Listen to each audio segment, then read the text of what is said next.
ਜੈ ਮਸੀਹ ਦੀ ਸਾਰਿਆਂ ਨੂੰ। ਪ੍ਰਾਈਜ਼ ਦ ਲਾਰਡ। ਪ੍ਰਭੂ ਦਾ ਆਪਾਂ ਧੰਨਵਾਦ ਤੇ ਸ਼ੁਕਰ ਕਰਦੇ ਹਾਂ। ਪ੍ਰਾਈਜ਼ ਦ ਲਾਰਡ ਕਿ ਪ੍ਰਭੂ ਆਪਣੇ ਨਾਲ ਆ। ਆਮੇਨ। ਤੇ ਅੱਜ ਬਹੁਤ ਖੂਬਸੂਰਤ ਉਹਨੇ ਆਪਾਂ ਨੂੰ ਦਿਨ ਦਿੱਤਾ, ਫਰੀडम ਦਿੱਤੀ ਆ ਕਿ ਅਸੀਂ ਉਹਦੇ ਬਚਨਾਂ ਦੇ ਵਿੱਚੋਂ ਦੇਖ ਸਕੀਏ ਯੈਸ ਤੇ ਉਹਦੀ ਵਡਿਆਈ ਕਰ ਸਕੀਏ, ਕਿਉਂਕਿ ਪ੍ਰਭੂ ਜੀ ਨੇ ਆਪਾਂ ਨੂੰ ਸੱਚਮੁੱਚ ਤੰਦਰੁਸਤੀ ਦਿੱਤੀ ਹੈ, ਫਰੀडम ਦਿੱਤੀ ਹੈ, ਬਚਨ ਦਿੱਤੇ ਆ ਜਿਹੜੇ ਬਚਨ ਸਾਨੂੰ ਗਾਈਡ ਕਰਦੇ ਸਾਡੇ ਜੀਵਨ ਦੇ ਵਿੱਚ। ਜਿੱਦਾਂ ਉਹਦੇ ਬਚਨ ਦੇ ਵਿੱਚ ਲਿਖਿਆ ਕਿ ਦੇਖ ਮੈਂ ਤੇਰੇ ਤੇ ਧਿਆਨ ਰੱਖ ਕੇ ਤੈਨੂੰ ਸਮਝ ਦਊਂਗਾ ਕਿ ਕਿਹੜੇ ਰਾਹ ਤੇ ਜਾਣਾ। ਪਰ ਇਹ ਵੀ ਨਾਲ ਲਿਖਿਆ ਹੈ ਵੀ ਤੁਸੀਂ ਉਹ ਘੋੜੇ ਤੇ ਖੱਚਰਾਂ ਵਰਗੇ ਨਾ ਹੋ ਜਿਹੜਾ ਨੂੰ ਕਾਬੂ ਰੱਖਣਾ ਪੈਂਦਾ ਲਗਾਮ ਲਾ ਕੇ। ਪਰ ਪ੍ਰਭੂ ਜੀ ਦਾ ਬਚਨ ਬਹੁਤ ਸਿੱਧਾ ਸਾਦਾ ਆ, ਉਹ ਹਰ ਵੇਲੇ ਸਾਡੇ ਨਾਲ ਆ ਤੇ ਉਹ ਚਾਹੁੰਦੇ ਆ ਕਿ ਹਰ ਵੇਲੇ ਅਸੀਂ ਉਹਨਾਂ ਦੀ ਆਵਾਜ਼ ਸੁਣੀਏ, ਜਿੱਧਰਲੇ ਪਾਸੇ ਨੂੰ ਚਾਹੁੰਦੇ ਅਸੀਂ ਮੁੜ ਸਕੀਏ। ਆਮੇਨ। ਤੇ ਮੈਂ ਸੱਚੀ ਕਹਿੰਦੀ ਆ ਕਿ ਉਹਦਾ ਬਚਨ ਸਾਨੂੰ ਬਲ ਦਿੰਦਾ, ਉਹਦਾ ਬਚਨ ਜੋਰ ਦਿੰਦਾ, ਉਹਦਾ ਬਚਨ ਪਿਆਰ ਦੱਸਦਾ ਹੈ। ਕਰਕੇ ਸਾਰਿਆਂ ਤੋਂ ਜ਼ਿਆਦਾ ਜਿਹੜੀ ਖੁਸ਼ੀ ਵਾਲੀ ਗੱਲ ਆ ਕਿ ਉਹ ਸਾਨੂੰ ਪਿਆਰ ਕਰਦਾ ਹੈ। ਅਸੀਂ ਕਿਸੇ ਵੀ ਹਾਲ ਦੇ ਵਿੱਚੋਂ ਉੱਥੋਂ ਹੀ ਉਹ ਸਾਨੂੰ ਕੱਢਣਾ ਚਾਹੁੰਦਾ ਹੈ ਤੇ ਸਾਨੂੰ ਪਿਆਰ ਨਾਲ ਬਰਕਤਾਂ ਦੇ ਨਾਲ ਭਰਨਾ ਚਾਹੁੰਦਾ ਹੈ, ਕਿਉਂਕਿ ਉਹਨਾਂ ਨੇ ਆਪਣਾ ਇਕਲੌਤਾ ਪੁੱਤਰ ਇਸੇ ਕਰਕੇ ਇਸ ਦੁਨੀਆ ਦੇ ਵਿੱਚ ਭੇਜ ਦਿੱਤਾ ਕਿ ਸਾਡੇ ਪਾਪੀਆਂ ਨੂੰ ਪਿਆਰ ਦਿਖਾ ਲਿਆ। ਜਦੋਂ ਅਸੀਂ ਪਾਪੀ ਸੀਗੇ, ਜਦੋਂ ਅਸੀਂ ਉਹ ਤੋਂ ਦੂਰ ਸੀਗੇ, ਉਸੇ ਵੇਲੇ ਉਹਨਾਂ ਨੇ ਆਪਣਾ ਪੁੱਤਰ ਭੇਜ ਕੇ ਸਾਡੇ ਲਈ ਇੰਤਜ਼ਾਮ ਕਰ ਦਿੱਤਾ ਕਿ ਜਿੰਨੇ ਵੀ ਉਹਨੂੰ ਕਬੂਲ ਕਰਨਗੇ ਉਹ ਉਹਦੇ ਪੁੱਤਰ ਧੀਆਂ ਕਹਾਉਣਗੇ। ਆਮੇਨ। ਸੋ ਪਤਾ ਨਹੀਂ ਮੈਨੂੰ ਤੁਸੀਂ ਕਿੱਦਾਂ ਇਹਦੇ ਬਾਰੇ ਫੀਲ ਕਰਦੇ, ਪਰ ਜੇ ਆਪਾਂ ਬੜੇ ਸ਼ਾਂਤੀ ਵਾਲੇ ਟਾਈਮ ਦੇ ਵਿੱਚ ਬੈਠੀਏ ਤੇ ਸੋਚੀਏ ਕਿ ਸਾਡਾ ਜੀਵਨ ਕਿੱਦਾਂ ਦਾ ਆ ਤੇ ਅਸੀਂ ਕਿੱਦਾਂ ਰਹਿੰਦੇ ਸੀਗੇ ਤੇ ਕੀ ਕਰਦੇ ਸੀ, ਤੇ ਅੱਜ ਪਰਮੇਸ਼ਰ ਨੇ ਸਾਨੂੰ ਕਿੱਥੇ ਬਿਠਾ ਲਿਆ ਆ ਤੇ ਕਿੰਨੀ ਕਿਰਪਾ ਕੀਤੀ ਆ। ਤੇ ਮੇਰਾ ਦਿਲ ਸੱਚੀ ਬਹੁਤ ਖੁਸ਼ ਹੁੰਦਾ ਇਹਦੇ ਵਿੱਚ, ਬਹੁਤ ਸ਼ਾਂਤੀ ਪਾਉਂਦਾ ਹੈ, ਬਹੁਤ ਧੀਰਜ ਪਾਉਂਦਾ ਹੈ, ਸਬਰ ਮਿਲਦਾ ਹੈ। ਤੇ ਮੈਂ ਉਮੀਦ ਰੱਖਦੀ ਹਾਂ ਜਦੋਂ ਤੁਸੀਂ ਵੀ ਸੋਚੋਗੇ, ਜਿਨ੍ਹਾਂ ਨੇ ਹਾਲੇ ਨਹੀਂ ਵੀ ਪਾਇਆ ਉਹਨਾਂ ਲਈ ਵੀ ਆਪਾਂ ਪ੍ਰਾਰਥਨਾ ਕਰਾਂਗੇ ਪ੍ਰਭੂ ਉਹਨਾਂ ਦੀਆਂ ਵੀ ਅੱਖਾਂ ਖੋਲ੍ਹੇ, ਔਰ ਜਿਹੜੇ ਚੱਲਦੇ ਆ ਪ੍ਰਭੂ ਦੇ ਨਾਲ, ਮੈਂ ਉਹਨਾਂ ਦੇ ਜੀਵਨਾਂ ਵਾਸਤੇ ਵੀ ਪ੍ਰਭੂ ਦਾ ਬਹੁਤ ਧੰਨਵਾਦ ਕਰਦੀ ਹਾਂ। ਤੇ ਅੱਜ ਕੱਲ੍ਹ ਬਹੁਤ ਤੇਜ਼ੀ ਦੇ ਨਾਲ ਪ੍ਰਭੂ ਦਾ ਬਚਨ ਵੰਡਿਆ ਜਾ ਰਿਹਾ ਆ ਕਰਕੇ ਅਖੀਰੀ ਟਾਈਮ। ਸੋ ਆਪਾਂ ਕਿਤੇ ਵੀ ਲਾਪਰਵਾਹੀ ਨਹੀਂ ਕਰਨੀ। ਜਿੱਥੇ ਵੀ ਸਾਨੂੰ ਮੌਕਾ ਮਿਲਦਾ ਆ, ਜਿੰਨੀ ਪ੍ਰਭੂ ਨੇ ਸਾਨੂੰ ਵਿਜ਼ਡਮ ਦਿੱਤੀ ਆ, ਜਿੰਨੇ ਸਾਨੂੰ ਅੱਖਰ ਦਿੱਤੇ ਆ, ਉਨਾ ਹੀ ਵੰਡ ਸਕੀਏ। ਜਿਸ ਤਰ੍ਹਾਂ ਉਹ ਸਾਮਰੀ ਔਰਤ ਨੂੰ ਸਿਰਫ ਇਹੀ ਪਤਾ ਸੀਗਾ ਕਿ ਉਹ ਯਿਸੂ ਮਸੀਹ ਨੇ ਉਹਦੇ ਪਿਛਲੇ ਜੀਵਨ ਬਾਰੇ ਸਭ ਕੁਝ ਦੱਸ ਦਿੱਤਾ, ਤੇ ਉਹੋ ਹੀ ਗੱਲ ਲੈ ਕੇ ਉਹਨੇ ਸਾਰੇ ਨਗਰ ਨੂੰ, ਉਹਨ ਸਾਰੇ ਪਿੰਡ ਨੂੰ ਗਵਾਹੀ ਦਿੱਤੀ ਤੇ ਯਿਸੂ ਮਸੀਹ ਦੇ ਕੋਲ ਲੈ ਕੇ ਆ ਗਏ। ਆਮੇਨ। ਆਪਾਂ ਯਿਸੂ ਮਸੀਹ ਕੋਲ ਲਿਆ ਸਕਦੇ ਹਾਂ, ਚੋਣ ਉਹਨਾਂ ਨੂੰ ਕਰਨੀ ਪੈਣੀ ਹੈ। ਇੱਕ ਨੂੰ ਸ਼ਿਫਾ ਮਿਲੀ ਸੀਗੀ ਬੰਦੇ ਨੂੰ, ਤੇ ਉਹ ਕਹਿੰਦਾ ਸੀ ਮੈਂ ਤੇਰੇ ਮਗਰ ਜਾਣਾ ਹੈ। ਯਿਸੂ ਮਸੀਹ ਨੂੰ ਕਹਿੰਦਾ, ਉਹ ਕਹਿੰਦਾ ਨਹੀਂ, ਤੂੰ ਆਪਣੇ ਘਰ ਦੇ ਵਿੱਚ ਜਾ ਕੇ ਆਪਣੇ ਲੋਕਾਂ ਨੂੰ, ਰਿਸ਼ਤੇਦਾਰਾਂ ਨੂੰ ਦੱਸ ਕਿ ਪਰਮੇਸ਼ਰ ਨੇ ਤੇਰੇ ਵਾਸਤੇ ਕੀ ਕੀਤਾ। ਉਹਨੇ ਚੰਗਿਆਈ ਦੀ ਗੁੱਡ ਨਿਊਜ਼ ਦਿੱਤੀ ਸੀ। ਅੱਜ ਆਪਣੇ ਜੀਵਨ ਦੇ ਵਿੱਚ ਜਿਹੜੀ ਗੱਲ ਹੋਈ ਆ, ਤੁਸੀਂ ਇਹ ਨਹੀਂ ਦੇਖਣਾ ਅਸੀਂ ਕਿੰਨਾ ਵਧੀਆ ਪ੍ਰਚਾਰ ਕਰ ਸਕਦੇ ਹਾਂ ਜਾਂ ਨਹੀਂ ਕਰ ਸਕਦੇ, ਕਿਉਂਕਿ ਸ਼ਕਤੀ ਆਪਾਂ ਨੂੰ ਪ੍ਰਭੂ ਨੇ ਦੇਣੀ ਆ। ਆਪਾਂ ਮੂੰਹ ਖੋਲ੍ਹਣਾ ਆ, ਉਹਦੇ ਵਚਨ ਦੱਸਣੇ, ਸੱਚਾਈ ਦੱਸਣੀ ਆ, ਕੋਈ ਝੂਠੀ ਕਹਾਣੀ ਨਹੀਂ ਬਣਾ ਕੇ ਦੱਸਣੀ। ਇਸ ਕਰਕੇ ਬਹੁਤ ਸਿੱਧਾ ਸਾਦਾ ਪ੍ਰਭੂ ਦਾ ਵਚਨ ਆ ਕਿ ਯਿਸੂ ਮਸੀਹ ਆਇਆ, ਉਹਨੇ ਮੇਰੇ ਪਾਪ ਕ੍ਰੋਸ ਦੇ ਉੱਤੇ ਚੱਕ ਲਏ, ਤੇ ਅੱਜ ਮੈਂ ਫਰੀ ਆ। ਕਾਹਦੇ ਤੋਂ? ਸਦਾ ਦੀ ਨਰਕਾਂ ਦੀ ਅੱਗ ਤੋਂ। ਤੇ ਅਸੀਂ ਉਹਦੇ ਧੀਆਂ ਪੁੱਤ ਬਣ ਗਏ। ਬਹੁਤ ਵੱਡੀ ਗਵਾਹੀ ਆ ਤੇ ਬਹੁਤ ਛੋਟੀ ਗਵਾਹੀ ਆ, ਪਰ ਇਹਦੇ ਨਾਲ ਲੋਕਾਂ ਦੇ ਜੀਵਨ ਬਦਲ ਸਕਦੇ। ਦੂਸਰੀ ਗੱਲ, ਇਹ ਪਰਮੇਸ਼ਰ ਸਾਨੂੰ ਪਿਆਰ ਕਰਦਾ ਆ, ਤੇ ਅੱਜ ਕੱਲ੍ਹ ਲੋਕਾਂ ਨੂੰ ਪਿਆਰ ਦੀ ਬਹੁਤ ਕਮੀ ਆ। ਆਪਾਂ ਨੂੰ ਲੱਗਦਾ ਕਿ ਮਹਿੰਗਾਈ ਬਹੁਤ ਆ, ਪੈਸੇ ਹੈ ਨਹੀਂ ਲੋਕਾਂ ਕੋਲ। ਲੋਕਾਂ ਕੋਲ ਪੈਸੇ, ਮਹਿੰਗਾਈ ਹੋਵੇ ਜਾਂ ਨਾ ਹੋਵੇ, ਪੈਸੇ ਹੈਗੇ। ਬਹੁਤ ਲੋਕ ਹੈਗੇ ਜਿਹੜੇ ਭੁੱਖੇ ਮਰ ਰਹੇ ਆ, ਗਰੀਬ ਆ, ਪਰ ਬਹੁਤ ਸਾਰੇ ਲੋਕ ਕੋਲ ਇੰਨਾ ਜ਼ਿਆਦਾ ਧਨ, ਉਹਨਾਂ ਨੂੰ ਪਤਾ ਨਹੀਂ ਲੱਗਦਾ ਉਹ ਕੀ ਕਰ ਸਕਦੇ ਧਨ ਦੇ ਨਾਲ। ਸੋ ਮੈਂ ਇੱਦਾਂ ਕਹਿੰਦੀ ਹਾਂ, ਜੇ ਅਸੀਂ ਉਸ ਧਨ ਨੂੰ ਛੱਡ ਕੇ ਪ੍ਰਭੂ ਯਿਸੂ ਮਸੀਹ ਦਾ ਪਿਆਰ ਲੈ ਲਈਏ ਮੈਂ ਇੱਦਾਂ ਨਹੀਂ ਕਹਿੰਦੀ ਉਹਨੂੰ ਉੱਥੇ ਹੀ ਛੱਡ ਆਇਓ, ਤੁਸੀਂ ਉਹਨੂੰ ਵੰਡ ਸਕਦੇ ਲੋਕਾਂ ਦੇ ਵਿੱਚ, ਪਰ ਮੇਰਾ ਮਤਲਬ ਆ ਕਿ ਉਸ ਪੈਸੇ ਦੇ ਨਾਲ ਅਸੀਂ ਪਿਆਰ ਨਹੀਂ ਖਰੀਦ ਸਕਦੇ। ਤੇ ਬਹੁਤ ਸਾਰੇ ਅਮੀਰ ਲੋਕਾਂ ਦੀਆਂ ਜ਼ਿੰਦਗੀਆਂ ਜਿਹੜੀਆਂ ਪ੍ਰਭੂ ਤੋਂ ਅਲੱਗ ਵਾ, ਪਿਆਰ ਤੋਂ ਅਲੱਗ ਵਾ। ਸੋ ਅੱਜ ਆਪਾਂ ਬੜੇ ਧਿਆਨ ਨਾਲ ਇਸ ਬਚਨ ਨੂੰ ਸੁਣਨਾ ਆ ਕਿ ਅੱਜ ਦਾ ਜਿਹੜਾ ਸੁਨੇਹਾ ਆ ਪ੍ਰਭੂ ਨੇ ਆਪਾਂ ਨੂੰ ਕਾਹਦੇ ਲਈ ਦਿੱਤਾ ਆ, ਕੀ ਖੁਸ਼ਖਬਰੀ ਹੈ ਅੱਜ ਇਹਦੇ ਵਿੱਚ, ਤਾਂ ਕਿ ਅਸੀਂ ਉਹ ਦੂਜਿਆਂ ਨੂੰ ਵੰਡ ਸਕੀਏ। ਆਮੇਨ। ਆਮੀਨ। ਤੇ ਜਿੰਨੇ ਵੀ ਤੁਸੀਂ ਸਾਡੇ ਨਾਲ ਜੁੜੇ ਆ, ਅਸੀਂ ਤੁਹਾਨੂੰ ਵੈਲਕਮ ਕਰਦੇ ਹਾਂ। ਤੇ ਪ੍ਰਭੂ ਯਿਸੂ ਮਸੀਹ ਜੀ ਨੂੰ, ਪਵਿੱਤਰ ਆਤਮਾ ਨੂੰ, ਪਿਤਾ ਪਰਮੇਸ਼ਰ ਨੂੰ ਅਸੀਂ ਵੈਲਕਮ ਕਰਦੇ ਹਾਂ। ਜਿੱਥੇ ਵੀ ਆਪਾਂ ਹੈਗੇ, ਪ੍ਰਭੂ ਤੁਹਾਡੇ ਨਾਲ ਵਾ, ਉਹਨਾਂ ਦੀ ਹਜ਼ੂਰੀ ਤੁਹਾਡੇ ਨਾਲ ਵਾ, ਸਾਡੇ ਨਾਲ ਵਾ, ਤੇ ਉਹਨਾਂ ਦਾ ਪਵਿੱਤਰ ਆਤਮਾ ਸਾਡੀ ਮਦਦ ਕਰਨ ਨੂੰ ਤਿਆਰ ਵਾ। ਸੋ ਆਪਾਂ ਉਹਨਾਂ ਦੇ ਕੋਲ ਪ੍ਰਾਰਥਨਾ ਵੀ ਕਰਾਂਗੇ, ਬਚਨ ਵੀ ਸੁਣਾਂਗੇ। ਤੇ ਉਦੋਂ ਪਹਿਲਾਂ ਮੈਂ ਇੱਕ ਬਚਨ ਪੜ੍ਹਨ ਲੱਗੀ ਆ, ਤੁਸੀਂ ਆਪਣੀ ਬਾਈਬਲ ਜੇ ਹੈਗੀ ਆ ਤਾਂ ਉਹਦੇ ਵਿੱਚੋਂ ਖੋਲ ਕੇ ਪੜ੍ਹ ਸਕਦੇ ਹਾਂ, ਜੇ ਨਹੀਂ ਹੈਗੀ ਤਾਂ ਇੱਕ ਪੈਨ ਤੇ ਪੇਪਰ ਲੈ ਕੇ ਉੱਤੇ ਲਿਖ ਲਓ। ਓਕੇ ਜੀ। ਕਈ ਵਾਰੀ ਆਪਾਂ ਕਹਿੰਦੇ ਹੁੰਦੇ ਮੈਂ ਮਗਰੋਂ ਫੇਰ ਸੁਣ ਲੂੰਗਾ, ਪਰ ਮੈਨੂੰ ਪਤਾ ਆ ਕਈ ਵਾਰੀ ਆਪਾਂ ਥੋੜੇ ਬਿਜ਼ੀ ਹੋ ਜਾਂਦੇ ਜਾਂ ਕੋਈ ਐਕਸਕਿਊਜ਼ ਹੋ ਜਾਂਦਾ ਜਾਂ ਚੇਤਾ ਭੁੱਲ ਜਾਂਦਾ, ਪਰ ਜੇ ਅਸੀਂ ਪੇਪਰ ਤੇ ਲਿਖਿਆ ਹੋਇਆ ਤੇ ਅਸੀਂ ਜਦੋਂ ਬੈਠਣਾ ਆਪਣੀ ਬਾਈਬਲ ਲੈ ਕੇ ਤਾਂ ਸਾਨੂੰ ਚੇਤਾ ਆ ਜਾਣਾ, ਤਾਂ ਅਸੀਂ ਉਦੋਂ ਹੀ ਬਾਈਬਲ ਨੂੰ ਖੋਲ ਸਕਦੇ ਹਾਂ। ਆਮੇਨ। ਇਹ ਹੈਗਾ ਆ 2 ਸੈਮੂਅਲ, ਜਿਹੜਾ ਓਲਡ ਟੈਸਟਮੈਂਟ ਦੇ ਵਿੱਚ ਇੱਕ ਕਿਤਾਬ ਆ 2 ਸੈਮੂਅਲ, ਤੇ ਉਹਦਾ 7ਵਾਂ ਚੈਪਟਰ ਤੇ ਉਹਦੀ 4 ਆਇਤ ਤੋਂ 16 ਆਇਤਾਂ ਤੱਕ ਆਪਾਂ ਪੜਾਂਗੇ। ਓਕੇ ਜੀ। ਮੈਂ ਫਿਰ ਰਿਪੀਟ ਕਰ ਦਿੰਨੀ ਆ, 2 ਸੈਮੂਅਲ ਚੈਪਟਰ 7 verse 4 until 16। ਤੇ ਆ ਜਾਓ ਆਪਾਂ ਇਹਨੂੰ ਦੇਖਦੇ ਹਾਂ ਇਹਦੇ ਵਿੱਚ ਕੀ ਲਿਖਿਆ ਹੈ। ਉਸੇ ਰਾਤ ਅਜਿਹਾ ਹੋਇਆ ਜੋ ਯਹੋਵਾ ਦਾ ਬਚਨ ਨਾਥਾਨ ਨੂੰ ਆਇਆ ਕਿ ਜਾ ਕੇ ਮੇਰੇ ਦਾਸ ਦਾਊਦ ਨੂੰ ਆਖ, ਯਹੋਵਾ ਇਉਂ ਫਰਮਾਉਂਦਾ ਹੈ, ਭਲਾ ਤੂੰ ਮੇਰੇ ਰਹਿਣ ਲਈ ਇੱਕ ਭਵਨ ਬਣਾਵੇਂਗਾ, ਜਦ ਦਾ ਮੈਂ ਇਸਰਾਇਲ ਨੂੰ ਮਿਸਰੋਂ ਕੱਢ ਲਿਆਇਆ। ਅੱਜ ਤੋੜੀ ਮੈਂ ਕਿਸੇ ਭਵਨ ਵਿੱਚ ਨਹੀਂ ਰਿਹਾ, ਸਗੋਂ ਤੰਬੂ ਵਿੱਚ ਜਾਂ ਡੇਰੇ ਵਿੱਚ ਫਿਰਦਾ ਰਿਹਾ। ਅਤੇ ਜਿੱਥੇ ਜਿੱਥੇ ਮੈਂ ਸਾਰੇ ਇਸਰਾਏਲੀਆਂ ਦੇ ਨਾਲ ਫਿਰਦਾ ਰਿਹਾ ਹਾਂ, ਤਾਂ ਭਲਾ ਮੈਂ ਕਿਸੇ ਇਸਰਾਏਲੀ ਗੋਤ ਨੂੰ, ਜਿਹਨੂੰ ਮੈਂ ਆਪਣੀ ਇਸਰਾਏਲੀ ਪਰਜਾ ਦੇ ਚਰਾਉਣ ਦੀ ਆਗਿਆ ਕੀਤੀ, ਕਦੀ ਆਖਿਆ ਹੈ ਕਿ ਤੁਸੀਂ ਮੇਰੇ ਲਈ ਦਿਆਰ ਦਾ ਭਵਨ ਕਿਉਂ ਨਹੀਂ ਬਣਾਇਆ?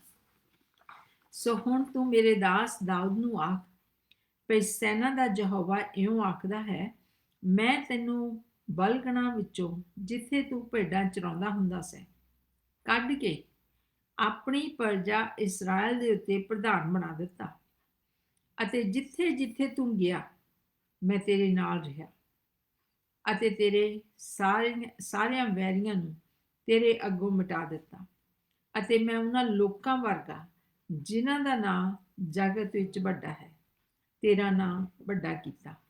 ਨਾਲੇ ਮੈਂ ਆਪਣੀ ਪਰਜਾ ਇਸਰਾਇਲ ਦੇ ਲਈ ਇੱਕ ਥਾਂ ਠਹਿਰਾ ਦਿਆਂਗਾ, ਅਤੇ ਉੱਥੇ ਉਹਨਾਂ ਨੂੰ ਲਗਾਵਾਂਗਾ, ਜੋ ਉਹ ਆਪਣੇ ਠੀਕ ਥਾਂ ਵਿੱਚ ਵਸਣ, ਅਤੇ ਫਿਰ ਨਾ ਭੌਣ ਅਤੇ ਅਪਰਾਧੀਆਂ ਦੇ ਪੁੱਤਰ ਅੱਗੇ ਵਾਂਗਰ ਉਹਨੂੰ ਫੇਰ ਨਾ ਦੁੱਖ ਦੇਣਗੇ, ਨਾ ਉਸ ਦਿਨ ਵਾਂਗ ਜਿਸ ਵਿੱਚ ਮੈਂ ਨਿਆਂਇਆਂ ਨੂੰ ਹੁਕਮ ਦਿੱਤਾ ਸੀ ਕਿ ਮੇਰੀ ਪਰਜਾ ਇਸਰਾਇਲ ਉੱਤੇ ਹੋਵੇ, ਅਤੇ ਤੇਰੇ ਸਾਰੇ ਵੈਰੀਆਂ ਤੋਂ ਤੈਨੂੰ ਸੁੱਖ ਦਿੱਤਾ। ਫਿਰ ਯਹੋਵਾ ਤੈਨੂੰ ਦੱਸਦਾ ਹੈ, ਜੋ ਯਹੋਵਾ ਤੇਰੇ ਲਈ ਘਰ ਵੀ ਬਣਾਵੇਗਾ, ਅਤੇ ਜਦ ਤੇਰੇ ਦਿਨ ਪੂਰੇ ਹੋਣਗੇ ਅਤੇ ਤੂੰ ਆਪਣੇ ਪਿਓ ਦਾਦਿਆਂ ਦੇ ਨਾਲ ਸੌਂ ਰਹੇਗਾ, ਤਾਂ ਮੈਂ ਤੇਰੇ ਪਿੱਛੋਂ ਤੇਰੀ ਸੰਤਾਨ ਨੂੰ, ਜੋ ਤੇਰੇ ਤੁਖਮ ਤੋਂ ਹੋਵੇਗੀ, ਖਿਲਾਰਾਂਗਾ ਅਤੇ ਉਹਦੇ ਰਾਜ ਨੂੰ ਪੱਕਾ ਕਰਾਂਗਾ। ਉਹ ਮੇਰੇ ਨਾਮ ਦਾ ਇੱਕ ਭਵਨ ਬਣਾਵੇਗਾ, ਅਤੇ ਮੈਂ ਉਸ ਦੇ ਰਾਜ ਦੀ ਗੱਦੀ ਨੂੰ ਸਦੀਪਕ ਤੋੜੀ ਟਿਕਾਈ ਰੱਖਾਂਗਾ, ਅਤੇ ਮੈਂ ਉਹਦਾ ਪਿਤਾ ਬਣਾਂਗਾ ਔਰ ਉਹ ਮੇਰਾ ਪੁੱਤਰ ਹੋਵੇਗਾ। ਸੋ ਜੇ ਕਦੀ ਉਹ ਦੋਸ਼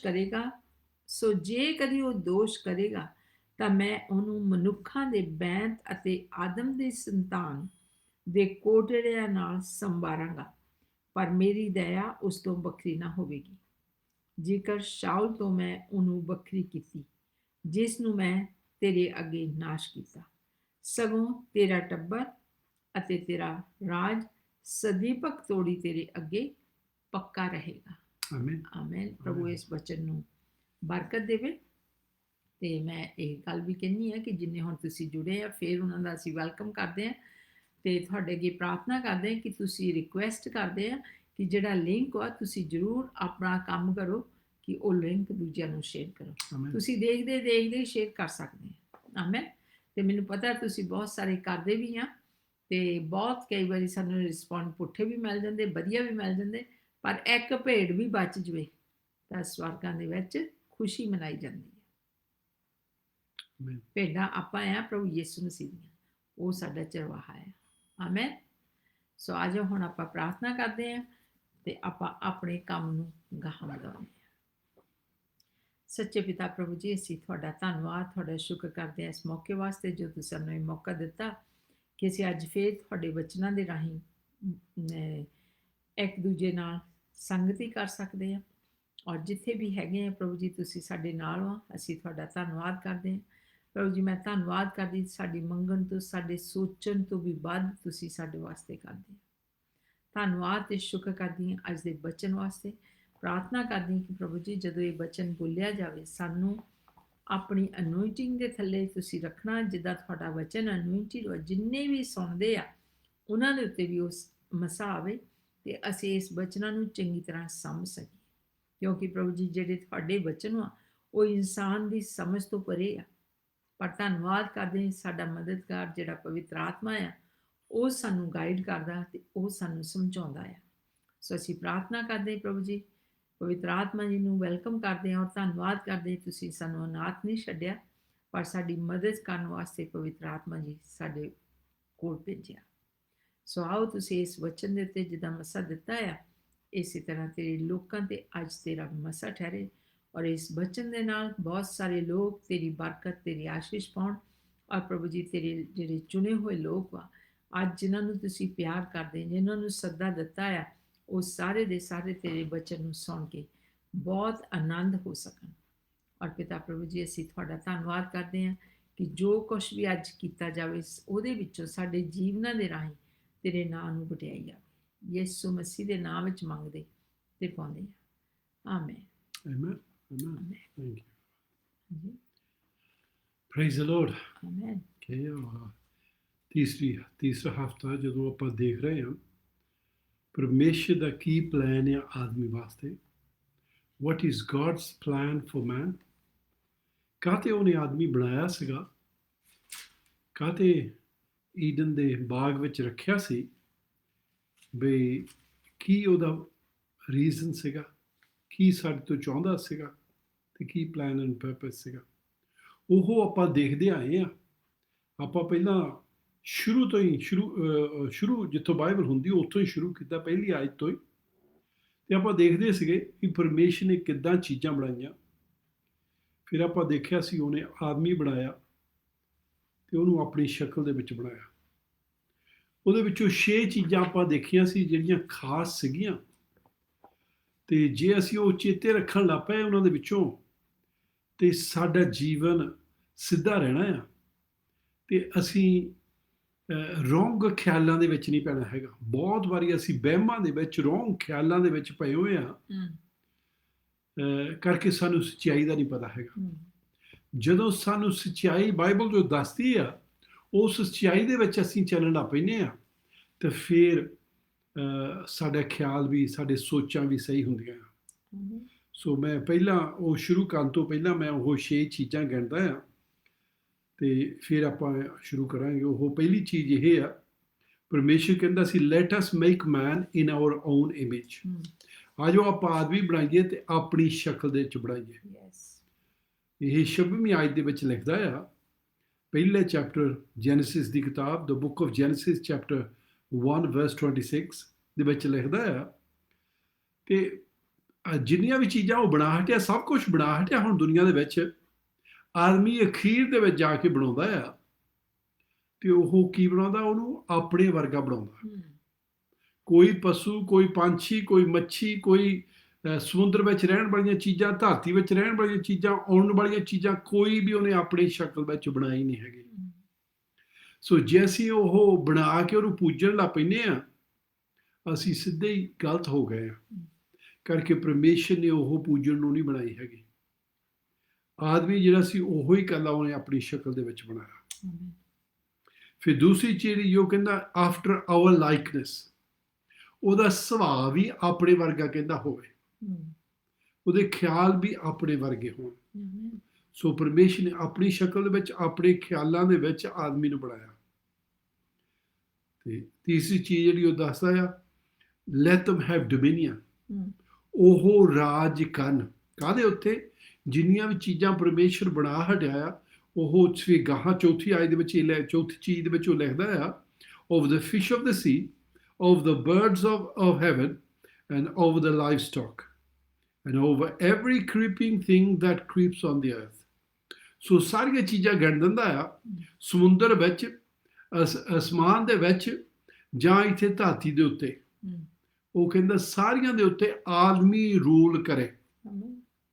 ਓਕੇ, ਪੰਜਵੀਂ ਆਇਤ ਕਹਿੰਦਾ ਬੀ ਫਰੂਟਫੁਲ ਐਂਡ ਮਲਟੀਪਲਾਈ, ਫਲਦਾਰ ਹੋਵੋ ਤੇ ਵਧੋ, ਵਧੋ ਵੀ ਜ਼ਿਆਦਾ, ਮਲਟੀਪਲਾਈ।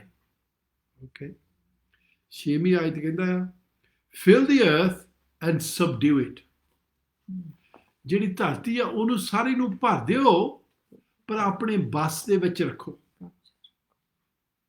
ਓਕੇ, ਉਹਨੂੰ ਆਪਣੇ ਬਸ ਦੇ ਵਿੱਚ, ਉਹਨਾਂ ਨੂੰ ਬਾਹਰ ਨਹੀਂ ਨਿਕਲਣ ਦੇਣਾ ਹੈਗਾ, ਉਹਨਾਂ ਨੂੰ ਆਪਣੀ ਮਰਜ਼ੀ ਨਹੀਂ ਕਰਨ ਦੇਣਾ ਹੈਗਾ। ਜਿੱਦਾਂ ਤੁਸੀਂ ਚਾਹੁੰਦੇ ਆ, ਜੋ ਪਰਮੇਸ਼ਰ ਆਪਾਂ ਨੂੰ ਦੱਸਦਾ ਉੱਦਾਂ ਰਹਿਣਾ ਚਾਹੀਦਾ ਸੀ। ਪਰ ਆਪਾਂ ਪਿਛਲੇ ਹਫ਼ਤੇ ਦੇਖਦੇ ਸੀਗੇ ਬਈ ਆਦਮੀ ਕੋਲ ਇਹ ਰੱਖ ਨਹੀਂ ਹੋਈ, ਤੇ ਪਰਮੇਸ਼ਰ ਨੇ ਉਹਨੂੰ ਪਰਮੇਸ਼ਰ ਦੇ ਖਿਲਾਫ ਉਹਨੇ ਪਾਪ ਕਰ ਲਿਆ। ਜੋ ਪਰਮੇਸ਼ਰ ਨੇ ਇੱਕ ਚੀਜ਼ ਕਿਹਾ ਸੀ ਨਹੀਂ ਕਰਨੀ, ਉਹੋ ਹੀ ਪਹਿਲਾਂ ਕੀਤੀ। ਸੋ ਉਥੋਂ ਪਾਪ ਹੋ ਗਿਆ। ਸੋ ਦੁਨੀਆ ਦੇ ਵਿੱਚ ਪਾਪ ਆ ਗਿਆ। ਉਹ ਆਪਾਂ ਜੈਨੇਸਿਸ ਦੀ ਕਿਤਾਬ, the book of Genesis chapter 3 ਵਰਸ 6 ਦੇ ਵਿੱਚ ਆਪਾਂ ਪੜ੍ਹਦੇ ਹਾਂ, ਤੇ ਸੁਰਿੰਦਰ ਆਪਾਂ ਨੂੰ ਪੜ੍ਹ ਕੇ ਸੁਣਾਊਗੀ ਪੰਜਾਬੀ ਦੇ ਵਿੱਚ। ਹਾਂਜੀ। ਜਾਂ ਤੀਵੀਂ ਨੇ ਵੇਖਿਆ, ਇਹ ਉਤਪਤ ਦੀ ਕਿਤਾਬ 3 ਚੈਪਟਰ 6ਵੀਂ ਆਇਤ ਪੜ੍ਹਨ ਲੱਗੀ। ਜਾਂ ਤੀਵੀਂ ਨੇ ਵੇਖਿਆ ਕਿ ਉਹ ਬਿਰਛ ਖਾਣ ਲਈ ਚੰਗਾ ਹੈ ਅਤੇ ਅੱਖੀਆਂ ਨੂੰ ਭਾਉਂਦਾ ਹੈ, ਅਤੇ ਉਹ ਬਿਰਛ ਬੁੱਧ ਦੇਣ ਲਈ ਲੋੜੀਦਾ ਹੈ, ਤਾਂ ਉਸ ਨੇ ਉਹਦੇ ਫਲ ਤੋਂ ਲਿਆ ਤੇ ਆਪ ਖਾਧਾ, ਨਾਲੇ ਆਪਣੇ ਪਤੀ ਨੂੰ ਵੀ ਦਿੱਤਾ, ਅਤੇ ਉਸ ਨੇ ਵੀ ਖਾਧਾ। ਆਮੀਨ। ਪਿਛਲੇ ਹਫ਼ਤੇ ਆਪਾਂ ਇੱਥੇ ਬਹੁਤ ਸਾਰਾ ਜ਼ਿਕਰ ਕੀਤਾ ਸੀਗਾ, ਤੇ ਉਹਨਾਂ ਦਾ ਕੀ ਨਤੀਜਾ ਨਿਕਲਿਆ ਉਹ ਵੀ ਆਪਾਂ ਜ਼ਿਕਰ ਕੀਤਾ। ਸੋ ਆਪਾਂ ਬੜਾ ਟਾਈਮ ਨਹੀਂ ਇਹ 'ਤੇ ਸਪੈਂਡ ਕਰਨਾ ਹੈਗਾ, ਪਰ ਇੱਥੇ ਆਪਾਂ ਦੇਖਦੇ ਹਾਂ ਆਦਮੀ ਨੇ ਪਾਪ ਕਰ ਲਿਆ। ਓਕੇ, ਸੋ ਪਾਪ ਦੇ ਕਾਰਨ ਫਿਰ ਆਪਾਂ ਪਿਛਲੇ ਹਫ਼ਤੇ ਦੇਖਿਆ ਸੀ ਕੀ ਉਹਨੂੰ ਸਰਾਪ ਮਿਲੇ, ਕੀ ਉਹਨਾਂ ਨੂੰ ਸਜ਼ਾ ਮਿਲੀ। ਤੇ ਪਰ ਪਰਮੇਸ਼ਰ ਇਕੱਲਾ ਸਜ਼ਾ ਦੇਣ ਵਾਲਾ ਨਹੀਂ ਹੈਗਾ, ਉਹ ਰੀਅਲੀ ਉਹ ਚਾਹੁੰਦਾ ਆ ਆਦਮੀ ਦੇ ਨਾਲ ਸੰਗਤੀ ਰੱਖੇ। ਤੇ ਪਰਮੇਸ਼ਰ ਨੇ ਉਦੋਂ ਹੀ ਵਾਅਦਾ ਕੀਤਾ ਵੀ ਉਹ ਸਾਡੇ ਨਾਲ ਸੰਗਤੀ ਰੱਖੂਗਾ ਤੇ ਸਾਨੂੰ ਹਰ ਵੇਲੇ ਸਾਡੇ ਨਾਲ ਚੱਲਣਾ ਚਾਹੁੰਦਾ। ਉਹਦੇ ਪਹਿਲਾਂ ਹੀ ਪਲਾਨ ਬਣਾਇਆ ਸੀਗਾ ਵੀ ਜੇ ਆਦਮੀ ਡਿੱਗ ਗਿਆ ਮੈਂ ਕੀ ਕਰਨਾ ਆ। ਇੱਦਾਂ ਨਹੀਂ ਵੀ ਹੁਣ ਇੱਦਾਂ ਹੁਣ ਕੀ ਹੋਊਗੀ। ਓਕੇ, ਉਹ ਕੋ ਪਹਿਲਾਂ ਬਾਈਬਲ ਦੱਸਦੀ ਆ before the foundation of the world, ਦੁਨੀਆ ਬਣਾਉਣ ਤੋਂ ਪਹਿਲਾਂ ਹੀ ਉਹਦਾ ਪਲਾਨ ਸੀਗਾ ਬਈ ਕੀ ਉਹ ਚਾਹੁੰਦਾ ਕਿੱਦਾਂ ਹੋਣੀ ਚਾਹੀਦੀ ਆ। ਸੋ ਆਪਾਂ ਜੈਨੇਸਿਸ ਦੀ ਕਿਤਾਬ, the book of Genesis chapter 3 verse 22 to 24 please. ਆਪਾਂ 22 ਆਇਤ ਤੋਂ ਲਾ ਕੇ ਤੇ 24 ਆਇਤ ਤੱਕ ਪੜਾਂਗੇ। ਉਤਪਤ ਦਾ 3 ਚੈਪਟਰ ਤੇ ਉਹਦੀ 22 ਤੋਂ ਲੈ ਕੇ 24 ਆਇਤਾਂ ਤੱਕ ਪੜ੍ਹਦੇ। ਤਦ ਯਹੋਵਾ ਪਰਮੇਸ਼ਰ ਨੇ ਆਖਿਆ, ਵੇਖੋ ਆਦਮੀ ਭਲੇ ਬੁਰੇ ਦੀ ਸਿਆਣ ਵਿੱਚ ਸਾਡੇ ਵਿੱਚੋਂ ਇੱਕ ਵਰਗਾ ਹੋ ਗਿਆ, ਅਤੇ ਹੁਣ ਅਜਿਹਾ ਨਾ ਹੋਵੇ ਕਿ ਉਹ ਆਪਣਾ ਹੱਥ ਵਧਾ ਕੇ ਜੀਵਨ ਦੇ ਵਿਸ਼ ਤੋਂ ਵੀ ਲੈ ਕੇ ਖਾਵੇ ਅਤੇ ਸਦਾ ਜਿਉਂਦਾ ਰਹੇ। ਸੋ ਯਹੋਵਾ ਪਰਮੇਸ਼ਰ ਨੇ ਉਹਨੂੰ ਅਦਨ ਦੇ ਬਾਗੋਂ ਕੱਢ ਦਿੱਤਾ, ਤਾਂ ਜੋ ਉਹ ਉਸ ਜ਼ਮੀਨ ਨੂੰ ਵਾਹੇ ਜਿਸ ਤੋਂ ਉਹ ਕੱਢਿਆ ਗਿਆ ਸੀ। ਸੋ ਉਸਨੇ ਆਦਮੀ ਨੂੰ ਕੱਢ ਦਿੱਤਾ ਅਤੇ ਉਸ ਦੇ ਅਦਨ ਦੇ ਬਾਗ ਦੇ ਚੜ੍ਹਦੇ ਪਾਸੇ ਦੂਤਾਂ ਨੂੰ ਅਤੇ ਚੌਪਾਸੇ ਘੁੰਮਣ ਵਾਲੇ ਖੰਡੇ ਦੀ ਲਸ਼ਕ ਨੂੰ ਰੱਖਿਆ, ਤਾਂ ਜੋ ਉਹ ਜੀਵਨ ਦੇ ਵਿਰਸ਼ ਦੇ ਰਾਹੀਂ ਰਾਖੀ ਕਰਨ। ਆਮੀਨ। ਉਸ ਬਾਗ ਦੇ ਵਿੱਚ ਇੱਕ ਦਰਖਤ ਸੀਗਾ, ਫਲਾਂ ਦਾ ਦਰਖਤ ਸੀ, ਤੇ ਉਹ ਜਦੋਂ ਖਾਂਦੇ ਸੀ ਤੇ ਆਦਮੀ ਸਦਾ ਜੀਦਾ ਰਹਿਣਾ ਸੀ। ਤੇ ਪਰ ਹੁਣ ਕਰਕੇ ਉਹਨੇ ਪਾਪ ਕਰ ਲਿਆ, ਤੇ ਜੇ ਆਦਮੀ ਹੁਣ ਪਾਪਾਂ ਦੇ ਵਿੱਚ ਰਵੇ ਤੇ ਉਹ ਸਵਰਗ ਨਹੀਂ ਰਹਿੰਦੇ ਹੈਗੇ, ਉਹ ਈਡਨ ਨਹੀਂ ਰਹਿਣਾ ਸੀਗਾ, ਤੇ ਉਹ ਨਰਕ ਬਣ ਜਾਣੇ ਆ। ਸੋ ਹੁਣ ਪਰਮੇਸ਼ਰ ਚਾਹੁੰਦਾ ਨਹੀਂ ਆਦਮੀ ਉਸ ਜਗ੍ਹਾ, ਉਸ ਕੰਡੀਸ਼ਨ ਦੇ ਵਿੱਚ ਰਹੇ ਜਿੱਥੇ ਨਰਕਾਂ ਵਾਂਗ ਬਣ ਜਾਵੇ। ਸੋ ਉਹਨੇ ਉਦੋਂ ਹੀ ਦੱਸਤਾ ਸੀ ਵੀ ਜਦੋਂ ਤੂੰ ਇਹ ਖਾ ਲੈਣਾ ਉਸੇ ਵੇਲੇ ਤੂੰ ਮਰ ਜਾਣਾ ਹੈ ਜਾਂ ਮਰਨ ਲੱਗ ਪੈਣਾ ਹੈ। ਤੋ 24 ਆਇਤ ਵਿੱਚ ਦੱਸਦਾ ਹੈ ਵਰਸ 24 ਦੇ ਵਿੱਚ, ਤੇ ਉਹ ਕਹਿੰਦਾ and he placed in East of the garden a cherubim or an angel with a flaming sword which turned every way to keep the tree of life. ਸੋ ਉੱਥੇ ਸਵਰਗਦੂਤ ਨੂੰ ਰੱਖਿਆ, ਜਿਹੜੇ ਚਰਨਬੀਮ ਹੁੰਦੇ ਉਹ ਵੀ ਇੱਕ ਤਰ੍ਹਾਂ ਦੇ ਸਵਰਗਦੂਤ ਹੁੰਦੇ ਆ, ਸਵਰਗਦੂਤ ਨੂੰ ਰੱਖਿਆ ਗਾਰਡ ਕਰਨ ਨੂੰ। ਹੁਣ ਆਦਮੀ ਉੱਥੇ ਨਹੀਂ ਰਹਿ ਸਕਦਾ ਹੈਗਾ, ਪਰ ਫਿਰ ਵੀ ਪਰਮੇਸ਼ਰ ਆਦਮੀ ਨਾਲ ਬਹੁਤ ਪਿਆਰ ਕਰਦਾ ਸੀ, ਤੇ ਉਹਨੇ ਨੰਗਿਆਂ ਨੂੰ ਦੇਖ ਕੇ ਫਿਰ ਵੀ ਉਹਨਾਂ ਵਾਸਤੇ ਕੱਪੜੇ ਤਿਆਰ ਕਰਦਾ ਆ, ਤੇ ਜ਼ਰੂਰ ਉਹ ਦੱਸਦਾ ਵੀ ਤੂੰ ਹੁਣ ਮਰ ਜਾਣਾ ਆ, ਬਈ ਹੌਲੀ ਹੌਲੀ ਮਾਰਨ ਲੱਗਦਾ ਆ, ਉਦੋਂ ਤੋਂ ਹੀ ਮਾਰਨ ਲੱਗ ਪੈਂਦਾ ਆ। ਜਦੋਂ ਪਹਿਲਾਂ ਪਰਮੇਸ਼ਰ ਨੇ ਆਦਮੀ ਬਣਾਇਆ ਸੀ ਉਹ ਮਰਨ ਨੂੰ ਨਹੀਂ ਬਣਾਇਆ, ਸਦਾ ਵਾਸਤੇ ਜੀਣਾ ਸੀਗਾ, ਪਰ ਹੁਣ ਇੱਕ ਸੈਂਟੈਂਸ ਮਿਲ ਗਿਆ ਜਿਹਦੇ ਨਾਲ ਉਹਦਾ ਜੀਵਨ ਮਰਨ ਲੱਗ ਪਿਆ। ਆਪਣੇ ਨਾਲ ਵੀ ਇਦਾਂ ਹੀ ਆ, ਜਦੋਂ ਅਸੀਂ ਜਨਮ ਲੈਂਦੇ ਆ ਉਦੋਂ ਤੋਂ ਹੀ ਅਸੀਂ ਮਰਨ ਲੱਗ ਪੈਂਦੇ ਆ। ਕੋਈ ਵੀ ਸਦਾ ਵਾਸਤੇ ਨਹੀਂ ਜੀਂਦਾ ਹੈਗਾ, ਉਹਨਾਂ ਕੋਲ ਟਾਈਮ ਚੱਲਣਾ ਪੈਂਦਾ, ਕਲੱਕ ਚੱਲਣਾ ਪੈਂਦਾ ਆ, ਤੇ ਹੋ ਸਕਦਾ 70-80 ਸਾਲ। ਤੇ ਪਰਮੇਸ਼ਰ ਕਹਿੰਦਾ ਸੀਗਾ ਮਗਰੋਂ ਜਦੋਂ ਉਹਨੇ ਨੂਹਾ ਨਾਲ ਵਾਅਦਾ ਕੀਤਾ ਤੇ ਉਹਨੇ 120 ਸਾਲ ਦੇ ਦਿੱਤੇ ਸੀਗੇ। ਸੋ ਅਸੀਂ 120 ਸਾਲਾਂ ਤੇ ਵੀ ਜੀ ਸਕਦੇ ਹਾਂ, ਪਰ ਅੱਜ ਕੱਲ੍ਹ ਜਦੋਂ ਅਸੀਂ ਦੇਖਦੇ ਹਾਂ ਮੇਰੇ ਖਿਆਲ 'ਚ ਨਹੀਂ ਕੋਈ 120 ਸਾਲਾਂ ਤੱਕ ਜਾਂਦਾ, ਤੇ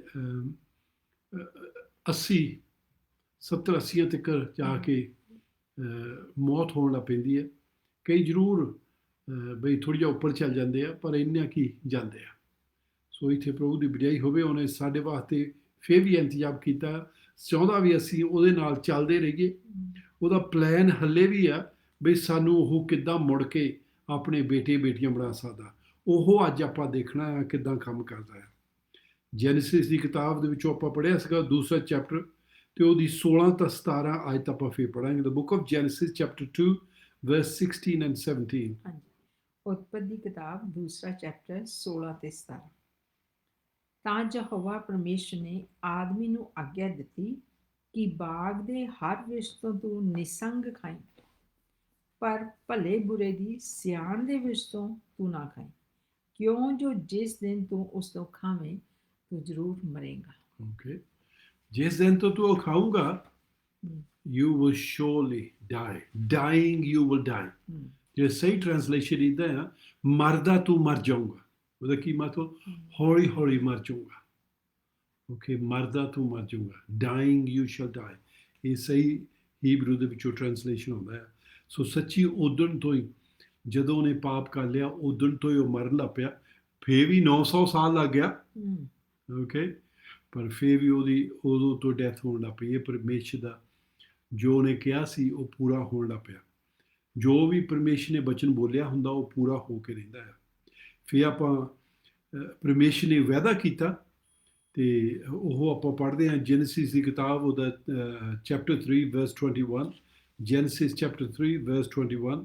ਹਾਂਜੀ, ਉਤਪਤ ਦੀ ਕਿਤਾਬ ਉਹਦਾ 3 ਚੈਪਟਰ ਤੇ 21ਵੀਂ ਆਇਤ ਵਿੱਚ ਇੱਦਾਂ ਲਿਖਿਆ, ਤਾਂ ਯਹੋਵਾ ਪਰਮੇਸ਼ਰ ਨੇ ਆਦਮੀ ਤੇ ਉਹਦੀ ਤੀਵੀਂ ਲਈ ਚਮੜੇ ਦੇ ਚੋਲੇ ਬਣਾ ਕੇ ਉਹਨਾਂ ਨੂੰ ਪਵਾਏ।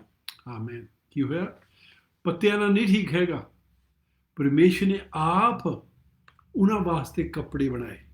ਆਪ ਜਿਹੜਾ ਸੋ ਆਪਾਂ ਕਹਿ ਸਕਦੇ ਹਾਂ ਜਿਹੜਾ ਪਹਿਲਾ ਪਸ਼ੂ ਮਾਰਿਆ ਜਾਂ ਪਹਿਲਾਂ ਕਿ ਭੇਡ ਮਾਰੀ, ਉਹ ਪਰਮੇਸ਼ਰ ਨੇ ਮਾਰੀ, ਤੇ ਉਹਦੇ ਜਿਹੜੇ ਖੱਲ ਸੀਗੀ ਉਹਦੇ ਨਾਲ ਉਹਨੇ ਔਰਤ ਦਾ ਤਾਂ ਐਡਮ ਦਾ ਤਾਂ ਈਵ ਦਾ ਕੱਪੜੇ ਬਣਾਏ, ਉਹ ਕੱਪੜੇ ਉਹਨਾਂ ਨੂੰ ਦਿੱਤੇ। ਅੱਜ ਕੱਲ੍ਹ ਵੀ ਜਿਹੜੇ ਅਸੀਂ ਆਪ ਆਪਣੇ ਆਪ ਨੂੰ ਢੱਕਣ ਦੀ ਕੋਸ਼ਿਸ਼ ਕਰਦੇ ਹਾਂ ਉਹ ਢੱਕਦਾ ਨਹੀਂ ਹੈਗਾ, ਪਰ ਜਿਹੜੀ ਵਰਦੀ ਪਰਮੇਸ਼ਰ ਸਾਨੂੰ ਦਿੰਦਾ ਆ ਉਹੋ ਹੀ ਸਾਨੂੰ ਸਾਡੇ ਪਾਪਾਂ ਤੋਂ ਸਾਨੂੰ ਟਿਕਾਉਂਦੀ ਆ। ਸੋ ਇੱਥੇ ਅਸੀਂ ਦੇਖਦੇ ਹਾਂ ਪਰਮੇਸ਼ਰ ਨੇ ਆਪ ਉਹਨਾਂ ਵਾਸਤੇ ਕੀਤਾ। ਸੋ 3:15 ਦੇ ਵਿੱਚ ਵੀ ਪਰਮੇਸ਼ਰ ਵਾਅਦਾ ਕਰਦਾ ਉਦੋਂ ਹੀ ਜਦੋਂ ਉਹਨੇ ਉਹਨਾਂ ਨੂੰ ਬਾਗ ਦੇ ਵਿੱਚੋਂ ਕੱਢਿਆ, ਜਦੋਂ ਉਹਨਾਂ ਨੂੰ ਸਰਾਫ ਦਿੱਤਾ ਨਾਲ ਵਾਅਦਾ ਕਰ ਦਿੱਤਾ ਉਹਨੇ, ਸ਼ੈਤਾਨ ਨੂੰ ਕਿਹਾ ਬਈ ਮੈਂ ਇੱਕ ਨੂੰ ਭੇਜੂਗਾ, ਕਹਿੰਦਾ ਵੀ ਤੂੰ ਇਹਨਾਂ ਦੀ ਅੱਡੀ ਤੇ ਵੱਡੀ ਆ, ਪਰ ਉਹ ਤੇਰਾ ਸਿਰ ਆ ਕੇ ਕ੍ਰੈਸ਼ ਕਰੂਗਾ, ਤੇਰਾ ਸਿਰ ਵੱਢੂਗਾ ਜਾਂ ਤੇਰਾ ਸਿਰ ਨੂੰ ਫੇਲੂਗਾ। ਤੇ ਉਹਦੇ ਬਾਰੇ ਆਪਾਂ ਪੜ੍ਹਦੇ ਹਾਂ ਜੈਨਸਿਸ ਚੈਪਟਰ 3 ਵਰਸ 15। ਹਾਂਜੀ, ਉਤਪਤ ਉਹਦਾ ਤੀਸਰਾ ਚੈਪਟਰ ਤੇ 15ਵੀਂ ਆਇਤ ਵਿੱਚ ਇੱਦਾਂ ਲਿਖਿਆ, ਅਤੇ ਤੇਰੇ ਤੇ ਤੀਵੀਂ ਵਿੱਚ ਅਤੇ ਤੇਰੀ ਸੰਤਾਨ ਤੇ ਤੀਵੀਂ ਦੇ ਸੰਤਾਨ ਵਿੱਚ ਮੈਂ ਬੈਰ ਪਾਵਾਂਗਾ, ਉਹ ਤੇਰੇ ਸਿਰ ਨੂੰ ਫੇਵੇਂਗਾ ਅਤੇ ਤੂੰ ਉਹਦੀ ਅੱਡੀ ਨੂੰ ਡੰਗ ਮਾਰੇਗਾ। ਆਮੀਨ। ਸੱਚੀ ਇਦਾਂ ਹੀ ਆ, ਜੇ ਸਾਡੇ ਪੈਰ ਤੇ ਕੁਛ ਲੱਗ ਜਾਵੇ, ਅੱਡੀ ਤੇ ਕੁਛ ਲੱਗ ਜਾਵੇ, ਨਾ ਸੀਰੀਅਸ ਨਹੀਂ ਹੈਗਾ, ਪਰ ਜੇ ਸਿਰ ਵਿੱਚ ਲੱਗੇ ਇਹਦਾ ਮਤਲਬ ਅਸੀਂ ਖਤਮ ਹੋ ਜਾਣਾ। ਸੋ ਇੱਥੇ ਅਸੀਂ ਦੇਖਦੇ ਹਾਂ ਪਰਮੇਸ਼ਰ ਨੇ ਪਹਿਲਾਂ ਹੀ ਸ਼ੈਤਾਨ ਨੂੰ ਦੱਸਤਾ ਬਈ ਮੈਂ ਇੱਕ ਨੂੰ ਭੇਜਣਾ ਆ ਜਿਹੜਾ ਵੂਮਨ ਦੇ ਸੀਡ ਤੋਂ ਹੋਣਾ ਆ, ਜਿਹੜਾ ਆਦਮੀ ਦੇ ਸੀਡ ਤੋਂ ਹੋਣਾ ਆ, ਉਹਦੇ ਬੀਜ ਦੇ ਵਿੱਚੋਂ ਹੋਣਾ ਆ। ਇੱਥੇ ਅਜੀਬ ਗੱਲ ਆ, ਪਰ ਪਰਮੇਸ਼ਰ ਇੱਕ ਸੀਡਸ ਬਾਰੇ ਬਹੁਤ ਗੱਲ ਕਰਦਾ, ਬੀਆਂ ਦੇ ਬਾਰੇ ਬਹੁਤ ਗੱਲ ਕਰਦਾ ਆ। ਤੇ ਉਹ ਆਦਮੀ ਦਾ ਵੀ ਤਾਂ ਉਹ ਜਿਹੜਾ ਸੱਪ ਦਾ ਬੀਜ ਸੀ ਉਹਦੇ ਬਾਰੇ ਵੀ ਗੱਲ ਕਰ ਰਿਹਾ ਇੱਥੇ, ਪਰ ਕਹਿੰਦਾ ਉਹਨੇ ਨਾਸ਼ ਕਰਨਾ, ਉਹਨੇ ਤੈਨੂੰ ਤੇਰੇ ਸਿਰ ਵਿੱਚ ਮਾਰਨਾ, ਸੋ ਉਹਦੇ ਬਾਰੇ ਦੱਸ ਰਿਹਾ ਆ। ਸੋ ਸੱਚੀ ਪਰਮੇਸ਼ਰ ਜਿਹੜੇ ਸੀਡਸ ਬਾਰੇ ਗੱਲ ਕਰਦਾ, ਉਹਦੇ ਬਾਰੇ ਆਪਾਂ ਥੋੜ੍ਹਾ ਜਿਹਾ ਦੇਖਣਾ ਹੈ ਕਰਕੇ ਬਹੁਤ ਇੰਪੋਰਟੈਂਟ ਆ ਇਸ ਚੀਜ਼ ਦੇ ਵਿੱਚ। ਕਈ ਵਾਰੀ ਅਸੀਂ ਜਦੋਂ ਸਟੱਡੀ ਕਰਦੇ ਹਾਂ ਅਸੀਂ ਇਹਨੂੰ ਮਿਸ ਕਰ ਜਾਂਦੇ ਹਾਂ, ਪਰ ਪਹਿਲੇ ਚੈਪਟਰ ਦੇ ਵਿੱਚ ਹੀ ਪਰਮੇਸ਼ਰ ਜਦੋਂ ਸੀਡਸ ਬਾਰੇ ਦੱਸਦਾ ਹੈ ਤਾਂ ਬਹੁਤ ਵਾਰੀ ਉਹ ਸੀਡਸ ਬਾਰੇ ਗੱਲ ਕਰਦਾ ਆ। ਅਸਲ 'ਚ ਇੰਨੀ ਵਾਰੀ ਉਹ ਕਰਦਾ 200 ਸਾਰੀ ਬਾਈਬਲ ਦੇ ਵਿੱਚ 270 ਤੋਂ ਵੀ ਉੱਤੇ ਉਹ ਇੱਕ ਬੀ ਦੇ ਬਾਰੇ ਗੱਲ ਕਰ ਰਿਹਾ ਆ। ਸੋ ਸਾਨੂੰ ਬੀ ਦੇ ਬਾਰੇ ਫਿਰ ਜਾਣਨਾ ਚਾਹੀਦਾ। ਜੇ ਪਰਮੇਸ਼ਰ ਇੰਨੀ ਵਾਰੀ ਆਪਣੀ ਬਾਈਬਲ ਦੇ ਵਿੱਚ ਲਿਖਾਉਂਦਾ ਆ, ਇਹਦਾ ਮਤਲਬ ਕੋਈ ਚੀਜ਼ ਖਾਸ ਹੋਣੀ ਆ। ਸੋ ਸਾਨੂੰ ਉਹਦੇ ਵਿੱਚੋਂ ਸਿੱਖਣਾ ਚਾਹੀਦਾ ਤੇ ਸਾਨੂੰ ਉਹਨੂੰ ਵਰਤਣਾ ਚਾਹੀਦਾ। ਜੇ ਅਸੀਂ ਸਮਝੀਏ ਤੇ ਅਸੀਂ ਉਹਦਾ ਫਾਇਦਾ ਉਠਾ ਸਕਦੇ ਹਾਂ, ਅਸੀਂ ਦੇਖ ਸਕਦੇ ਹਾਂ ਬੀ ਕਿੱਦਾਂ ਕੰਮ ਕਰਦਾ, ਸਾਡੇ ਵਾਸਤੇ ਕਿੱਦਾਂ ਕਰ ਸਕਦਾ। ਸੋ ਜੈਨਸਿਸ ਦੀ ਕਿਤਾਬ ਦੇ ਵਿੱਚ ਉਹਦਾ 8ਵਾਂ chapter, the book of Genesis chapter 8 verse 22 ਦੇ ਵਿੱਚ ਲਿਖਿਆ ਆ, ਉਤਪਤ ਤੇ ਉਹਦਾ 8ਵਾਂ ਆਇਤ ਚੈਪਟਰ ਤੇ 22ਵੀਂ ਆਇਤ ਵਿੱਚ ਇੱਦਾਂ ਲਿਖਿਆ ਹੈ, ਧਰਤੀ ਦੇ ਸਾਰੇ ਦਿਨਾਂ ਤੱਕ ਬੀਜਣ ਔਰ ਵੱਢਣ ਵਾਲਾ ਔਰ ਤੂੰ ਹਾੜੀ ਸੌਣੀ ਅਤੇ ਦਿਨ ਰਾਤ ਨਹੀਂ ਮੁੱਕਣਗੇ। ਆਮੀਨ। ਕੀ ਕਹਿੰਦਾ ਉਹ ਫੇਰ ਮੁੜ ਕੇ ਇੱਥੇ ਜਦੋਂ ਦੁਨੀਆ ਨਾਸ਼ ਹੋ ਗਈ ਸੀ, ਨੋਆ ਨੂੰ ਚੇਤਾ ਕਰਾਉਂਦਾ ਆ ਵੀ ਕਹਿੰਦਾ ਜਿੰਨਾ ਚਿਰ ਦਿਨ ਰਾਤ ਰਹਿਣੇ ਆ, ਜਿੰਨਾ ਚਿਰ ਆਹ ਜਿਹੜਾ ਸਿਸਟਮ ਚੱਲਦਾ ਰਹਿਣਾ ਆ, ਉਦੋਂ ਨੂੰ ਕਹਿੰਦਾ ਬੀਜਣ ਤੇ ਵੱਢਣ ਦਾ ਕੰਮ ਰਹਿਣਾ ਆ। ਪਹਿਲਾਂ ਬੀਜਣਾ ਫਿਰ ਵੱਢਣਾ, ਬੀਜਣਾ ਫਿਰ ਵੱਢਣਾ, ਇਹ ਚੱਲਦਾ ਹੀ ਰਹਿਣਾ, ਚੇਂਜ ਨਹੀਂ ਹੋਣਾ ਹੈਗਾ। ਸੱਚੀ ਪਹਿਲੇ ਚੈਪਟਰ ਦੇ ਵਿੱਚ 3 ਵਾਰੀ ਪਰਮੇਸ਼ਰ ਬੀ ਦੇ ਬਾਰੇ ਗੱਲ ਕਰਦਾ ਆ। ਸੋ ਪਹਿਲੇ ਚੈਪਟਰ ਦੇ ਵਿੱਚ, ਚੈਪਟਰ 1 ਦੇ ਵਿੱਚ ਇਹ ਆਪਾਂ ਪੜ੍ਹਨਾ ਨਹੀਂ ਹੈਗਾ, ਪਰ 11 ਆਇਤ ਦੇ ਵਿੱਚ, 12 ਆਇਤ ਦੇ ਵਿੱਚ, 29 ਆਇਤ ਦੇ ਵਿੱਚ ਮੁੜ ਕੇ ਸੀਡ ਦੀ ਗੱਲ ਕਰੀ ਜਾਂਦਾ ਹੈ। ਕਾਹਤੇ ਆਦਮੀ ਨੂੰ ਚਾਹੁੰਦਾ ਆ ਉਹਨੂੰ ਸਮਝ ਲੱਗ ਜਾਵੇ ਬਈ ਸੀਡ ਕੰਮ ਕਰਦਾ ਆ, ਜਿਹੜਾ ਬੀ ਆ ਉਹਦਾ ਕੰਮ ਕਰਦਾ ਆ। ਬੀ ਬਹੁਤ ਇੰਪੋਰਟੈਂਟ ਆ, ਬਹੁਤ ਖਾਸ ਆ। ਯਿਸੂ ਮਸੀਹ ਨੇ ਵੀ ਬੀ ਦੇ ਬਾਰੇ ਬਹੁਤ ਗੱਲ ਕੀਤੀ ਸੀਗੀ। ਸੋ ਜਦੋਂ ਅਸੀਂ ਇਹਦੇ ਬਾਰੇ ਸਮਝਣ ਲੱਗ ਪੈਂਦੇ ਹਾਂ ਤੇ ਕਰਕੇ ਪਰਮੇਸ਼ਰ ਦੀ ਜਿਹੜੀ ਕਿੰਗਡਮ ਆ, ਜਿਹੜੀ ਉਹਦੀ ਰਾਜਧਾਨੀ, ਉਹ ਬੀ ਦੇ ਨਾਲ ਕੰਮ ਕਰਦੀ ਆ। ਓਕੇ। ਤੇ ਅੱਜ ਕੱਲ੍ਹ ਵੀ ਇੰਨੇ ਸਾਲਾਂ ਤੋਂ ਆਪਾਂ ਜਿਹੜੇ ਪਰਮੇਸ਼ਰ ਦੇ ਬੀਜ ਸੀ ਉਹ ਲਾਉਂਦੇ ਆਏ ਆ। ਅੱਜ ਅਸੀਂ ਦੇਖਦੇ ਹਾਂ ਜਿਹੜੇ ਸਾਇੰਟਿਸਟ ਆ ਦੁਨੀਆ ਦੇ ਵਿੱਚ, ਸਾਰੇ ਕਿਸੇ ਇੱਕ ਮੁਲਕ ਦੇ ਸਪੈਸ਼ਲ ਨਹੀਂ, ਪਰ ਸਾਰੇ ਮੁਲਕਾਂ ਦੇ ਵਿੱਚ ਉਹਨੇ ਬੀ ਬਦਲ ਦਿੱਤੇ ਆ। ਜਿਹੜੀਆਂ ਚੀਜ਼ਾਂ ਅਸੀਂ ਲਾਉਂਦੇ ਆ ਉਹਨੇ ਬੀ ਬਦਲ ਦਿੱਤੇ ਆ। ਸੋ ਕੀ ਹੋਇਆ, ਉਹਨੇ ਸੋਚਿਆ ਵੀ ਜੇ ਅਸੀਂ ਬੀ ਬਦਲ ਲਈਏ, ਜੇ ਕਣਕ ਨੂੰ ਫਰਜ਼ ਰੱਖ ਲਓ ਵੀ 30 ਦਾਣੇ ਲੱਗਦੇ ਆ, ਤੇ ਅਸੀਂ ਇੱਦਾਂ ਬੀ ਕਰ ਦਈਏ ਜਿੱਥੇ 60 ਲੱਗਣ ਲੱਗ ਪੈਣ, ਜਾਂ ਜਿੱਥੇ 1 ਛੱਲੀ ਲੱਗਦੀ ਆ ਤੇ ਅਸੀਂ ਇੱਦਾਂ ਕਰ ਦਈਏ ਜਿੱਥੇ 2-3 ਛੱਲੀਆਂ ਲੱਗਣ ਲੱਗ ਪੈਣ, ਤੇ ਬੀ ਫੇਰ ਕਹਿੰਦੇ ਵੀ ਜ਼ਿਆਦਾ ਹੋ ਜਾਊਗਾ। ਪਰ ਕੀ ਹੋਇਆ, ਉਹਨਾਂ ਨੂੰ ਜਿਹੜਾ ਪਰਮੇਸ਼ਰ ਨੇ ਬੀ ਬਣਾਇਆ ਸੀ ਉਹ ਬਦਲਣਾ ਪਿਆ। ਜਦ ਉਹਨੇ ਬਦਲ ਦਿੱਤਾ, ਪਰਮੇਸ਼ਰ ਨੇ ਸੰਪੂਰਨ ਬਣਾਇਆ ਸੀ, ਉਦੋਂ ਵਧੀਆ ਤੁਸੀਂ ਕੁਝ ਕਰ ਨਹੀਂ ਸਕਦੇ ਹੈਗੇ। ਜਦੋਂ ਚੀਜ਼ ਬਣਾਉਣ ਦਾ ਉਹ, ਅਸੀਂ ਉਹਨੂੰ ਬਦਲ ਕੇ ਵਧੀਆ ਨਹੀਂ ਕਰ ਸਕਦੇ, ਖਰਾਬ ਹੀ ਕਰ ਸਕਦੇ ਹਾਂ। ਸੋ ਕੀ ਹੋਇਆ, ਉਹਨੂੰ ਚੇਂਜ ਕਰ ਲਿਆ। ਅੱਜ ਕੱਲ੍ਹ ਅਸੀਂ ਦੇਖਦੇ ਹਾਂ ਬਹੁਤ ਬਿਮਾਰੀਆਂ ਆ ਗਈਆਂ। ਓਕੇ, ਉਹਨੇ ਕੀਤਾ ਜਿਹੜਾ ਕਣਕ ਦਾ ਦਾਣਾ ਸੀ, ਜਦੋਂ ਉਹਨੂੰ ਬਦਲ ਕੀਤਾ ਤੇ ਉਹਦੇ ਜਿਹੜੀ ਉੱਤੇ ਛਿੱਲ ਸੀ ਉਹ ਜ਼ਿਆਦਾ ਮੋਟੀ ਹੋ ਗਈ। ਫਿਰ ਕੀ ਹੋਇਆ, ਉਹਨੂੰ ਆਪਾਂ ਗਲੂਟਨ, ਜਿਹੜੇ ਸਾਇੰਟਿਸਟ ਗਲੂਟਨ ਸਾਦੇ ਆ। ਹੁਣ ਕੀ ਹੋਇਆ, ਕਈ ਆ ਉਹ ਗਲੂਟਨ ਪਚਦਾ ਨਹੀਂ ਉਹਨਾਂ ਨੂੰ। ਹੁਣ ਕੀ ਹੁੰਦਾ ਹੈ, ਉਹੋ ਜੀ ਗਲੂਟਨ ਵਾਲੀ ਕੋਈ ਚੀਜ਼ ਨਹੀਂ ਖਾ ਸਕਦੇ ਹੈਗੇ। ਸੋ ਇਹ ਦੁਨੀਆ ਦੇ ਵਿੱਚ ਬਹੁਤ ਫੈਲੀ ਹੋਈ ਹੈ। ਕਾਹਤੇ ਫੈਲੀ ਹੋਈ ਹੈ? ਕਰਕੇ ਉਹ ਜਿਹੜਾ ਬੀਜ ਬਦਲਿਆ ਸੀਗਾ ਉਹ ਲੋਕਾਂ ਨੂੰ ਠੀਕ ਨਹੀਂ ਬੈਠਿਆ ਹੈਗਾ। ਮੈਂ ਦੋ ਚੀਜ਼ਾਂ ਦਾ ਦੱਸਦਾ ਹਾਂ। ਕਈ ਵਾਰੀ ਜਿਹੜਾ ਫਰੂਟ ਹੁੰਦਾ ਉਹ ਬਹੁਤ ਛੇਤੀ ਗਲ ਜਾਂਦਾ ਸੀਗਾ। ਜਦੋਂ ਪੱਕ ਜਾਂਦਾ ਸੀ ਸਾਨੂੰ ਖਾਣਾ ਪੈਂਦਾ ਸੀ। ਓਕੇ, ਤੇ ਪਰ ਜਿਹੜੇ ਸਾਇੰਟਿਸਟ ਆ ਉਹ ਚਾਹੁੰਦੇ ਸੀ ਬਈ ਖਾਣਾ ਅਸੀਂ ਬਹੁਤ ਚਿਰ ਰੱਖ ਸਕੀਏ। ਸੋ ਕੀ ਹੋਇਆ, ਉਹਨੇ ਉਹਦਾ ਬੀਜ ਬਦਲ ਦਿੱਤਾ। ਆਪਾਂ ਟਮਾਟੇ ਦਾ ਬੀਜ ਲੈ ਸਕਦੇ ਹਾਂ, ਟਮਾਟੇ ਦਾ ਬੀਜ ਬਦਲ ਦਿੱਤਾ। ਉਹਦੀ ਜਿਹੜੀ ਉੱਤੇ ਛਿੱਲ ਸੀਗੀ, ਉਹਦੀ ਜਿਹੜੀ ਸਕਿਨ ਸੀਗੀ, ਉਹ ਥੋੜ੍ਹੀ ਜਿਹੀ ਮੋਟੀ ਕਰ ਦਿੱਤੀ। ਸੋ ਫਿਰ ਕੀ ਹੋਇਆ, ਉਹ ਛੇਤੀ ਕਿਤੇ ਗਲਦਾ ਨਹੀਂ ਹੈਗਾ। 2 ਵੀਕਾਂ ਵੀ ਤੁਹਾਡੇ ਫ੍ਰਿਜ ਦੇ ਵਿੱਚ ਪਿਆ ਰਹੇ ਤਾਂ ਉਹ ਹਾਲੇ ਠੀਕ ਹੀ ਲੱਗਦਾ। ਪਰ ਪਹਿਲਾਂ ਜਦੋਂ ਪੱਕ ਜਾਂਦਾ ਸੀ 1-2 ਦਿਨ ਮਸੀਂ ਕੱਢਦਾ ਸੀ। ਪਰ ਹੁਣ ਕੀ ਹੁੰਦਾ, ਜਦੋਂ ਅਸੀਂ ਉਹਨੂੰ ਖਾਂਦੇ ਹਾਂ, ਉਹ ਜਿਹੜੀ ਛਿੱਲ ਆ ਉਹ ਸਾਡੇ ਅੰਦਰ ਜਾ ਕੇ ਗਲਦੀ ਨਹੀਂ ਹੈਗੀ ਤੇ ਸਾਡੇ ਪੇਟ ਦੇ ਵਿੱਚ ਪ੍ਰੋਬਲਮਸ ਹੁੰਦੀਆਂ ਨੇ। ਸੋ ਸੱਚੀ ਬੀ ਬਹੁਤ ਖਾਸ ਆ, ਪਰ ਅਸੀਂ ਬਦਲ ਹਟੇ ਹਾਂ। ਸੋ ਉਹਦੇ ਨਾਲ ਸਾਡੇ ਨਾਲ ਕਈ ਵਾਰੀ ਖਰਾਬੀ ਹੋਣ ਲੱਗ ਪੈਂਦੀ ਆ। ਦੂਜਾ, ਅਸੀਂ ਫਰਟੀਲਾਈਜ਼ਰ ਬਹੁਤ ਪਾਉਣ ਲੱਗ ਪਏ ਹਾਂ, ਉਹਦੇ ਨਾਲ ਖਰਾਬੀ ਹੋਣ ਲੱਗ ਪਈ ਆ। ਪਰ ਜਦੋਂ ਪਰਮੇਸ਼ਰ ਨੇ ਬਣਾਇਆ ਸੀ ਉਹ ਸੰਪੂਰਨ, ਉਹ ਸਹੀ ਸੀਗਾ। ਸੋ ਅਸੀਂ ਇੱਥੇ ਦੇਖਦੇ ਹਾਂ ਯਿਸੂ ਮਸੀਹ ਵੀ ਇਸ ਬੀ ਦੇ ਬਾਰੇ ਦੱਸਦਾ ਹੈ। ਅਸੀਂ ਇਹਦੇ ਟੀਚਿੰਗ ਦੇ ਵਿੱਚ ਆਉਣਾ ਕਰਕੇ ਮੈਂ ਦੱਸ ਰਿਹਾ ਹਾਂ। ਸੋ ਗਲੇਸ਼ੀਅਸ ਦੀ ਕਿਤਾਬ ਉਹਦਾ 6ਵਾਂ ਚੈਪਟਰ ਤੇ ਉਹਦੀ 7 ਤੇ 8 ਆਇਤ ਆਪਾਂ ਪੜ੍ਹਾਂਗੇ। ਜੀ, ਗਲਾਤੀਆਂ, ਇਹ ਨਿਊ ਟੈਸਟਮੈਂਟ ਦੇ ਵਿੱਚ ਆ। ਗਲਾਤੀਆਂ ਤੇ ਉਹਦਾ ਚੈਪਟਰ 6, 7 ਤੋਂ 8। ਠੀਕ ਆ। ਤੁਸੀਂ ਧੋਖਾ ਨਾ ਖਾਓ, ਪਰਮੇਸ਼ਰ ਠੱਠਿਆਂ ਵਿੱਚ ਨਹੀਂ ਉਡਾਈਦਾ, ਕਿਉਂਕਿ ਮਨੁੱਖ ਜੋ ਕੁਝ ਬੀਜਦਾ ਹੈ ਸੋਈ ਉਹ ਵੱਢੇਗਾ ਵੀ। ਜਿਹੜਾ ਆਪਣੇ ਸਰੀਰ ਲਈ ਬੀਜਦਾ ਹੈ ਉਹ ਸਰੀਰੋਂ ਵਿਨਾਸ਼ ਨੂੰ ਵੱਢੇਗਾ, ਅਤੇ ਜਿਹੜਾ ਆਤਮਾ ਲਈ ਬੀਜਦਾ ਹੈ ਉਹ ਆਤਮਾ ਤੋਂ ਸਦੀਪਕ ਜੀਵਨ ਨੂੰ ਵੱਢੇਗਾ। ਓਕੇ, ਸੋ ਇੱਥੇ 2 ਚੀਜ਼ਾਂ ਸਮਝਣ ਵਾਲੀਆਂ। ਆਪਾਂ ਬੜਾ ਡੂੰਘਾ ਨਹੀਂ ਇਹਦੇ ਵਿੱਚ ਜਾਣਾ, ਫੇਰ ਕਿਤੇ ਮੈਂ ਇੱਥੇ ਪ੍ਰਚਾਰ ਕਰੂੰਗਾ। ਪਰ ਇੱਥੇ ਉਹ ਜਿਹੜਾ ਦੱਸਦਾ, ਕਹਿੰਦਾ ਵੀ ਜਿੱਦਾਂ ਦੇ ਵੀ ਤੁਸੀਂ ਬੀਜਿਆ ਆ ਉਹ ਤੁਹਾਨੂੰ ਵੱਢਣਾ ਪੈਣਾ ਹੈ। ਇੱਦਾਂ ਨਹੀਂ ਵੀ ਖਰਾਬ ਬੀਜ ਲਾ ਕੇ ਤੇ ਅਸੀਂ ਚੰਗਾ ਉਡੀਕ ਸਕਦੇ ਹਾਂ। ਜੇ ਅਸੀਂ ਖਰਾਬ ਕੰਮ ਕਰਦੇ ਹਾਂ, ਅਸੀਂ ਖਰਾਬ ਚੀਜ਼ਾਂ ਬੋਲਦੇ ਹਾਂ, ਜੇ ਸਾਡੇ ਕੋਲ ਜੋ ਵੀ ਹੁੰਦਾ ਗੰਦਮੰਦ ਆ, ਤੇ ਅਸੀਂ ਗੰਦਮੰਦ ਹੀ ਵੱਢਣਾ ਹੈ। ਜੇ ਅਸੀਂ ਖਰੀਆਂ ਚੀਜ਼ਾਂ ਬੀਜਾਂਗੇ ਤੇ ਅਸੀਂ ਖਰੀਆਂ ਹੀ ਵੱਢਾਂਗੇ।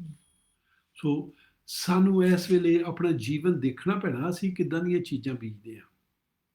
ਸੋ ਇੱਥੇ ਦੇਖਣ ਵਾਲਾ ਸੀਗਾ ਸਾਨੂੰ ਸੋਚਣ ਵਾਲਾ ਸਾਡੇ ਆਪਣੇ ਜੀਵਨ ਦੇ ਬਾਰੇ। ਸੋ ਇੱਥੇ ਮੈਂ ਕਹਿੰਦਾ ਬਾਹਲੀ ਨਹੀਂ ਗੱਲ ਕਰਨੀ, ਪਰ ਬਹੁਤ ਡੂੰਘੀ ਹੈ ਚੀਜ਼। ਆਪਾਂ ਫੇਰ ਕਿਤੇ ਜਦੋਂ ਮੌਕਾ ਮਿਲਿਆ ਫੇਰ ਕਰਾਂਗੇ। ਪਰ ਜੀਸਸ ਵੀ ਬੀ ਦੇ ਬਾਰੇ ਗੱਲ ਕਰਦਾ। ਉਹ ਕਹਿੰਦਾ ਸਾਰੀ ਕਿੰਗਡਮ, ਪਰਮੇਸ਼ਰ ਦੀ ਰਾਜਧਾਨੀ ਇਦਾਂ ਹੀ ਕੰਮ ਕਰਦੀ ਹੈ। ਬੀ ਲਾ ਦਿਓ, ਫਿਰ ਥੋੜੇ ਟਾਈਮ ਬਾਅਦ ਬੀ ਹੋ ਜਾਊਗਾ, ਫਿਰ ਵੱਢ ਲਿਓ। ਓਕੇ, ਸੋ ਆਪਾਂ ਮਾਰਕਸ ਦੀ ਕਿਤਾਬ the book of mark chapter 4 verse 30 and 32, ਇਹ ਤੁਸੀਂ ਮੁੜ ਤੋਂ ਲਾ ਕੇ ਪੜ੍ਹਨੀ ਆ, ਪਰ ਆਪਾਂ ਇੱਥੋਂ 30 ਤੋਂ 32 ਤੱਕ ਹੀ ਪੜ੍ਹਨ ਲੱਗੇ ਆ।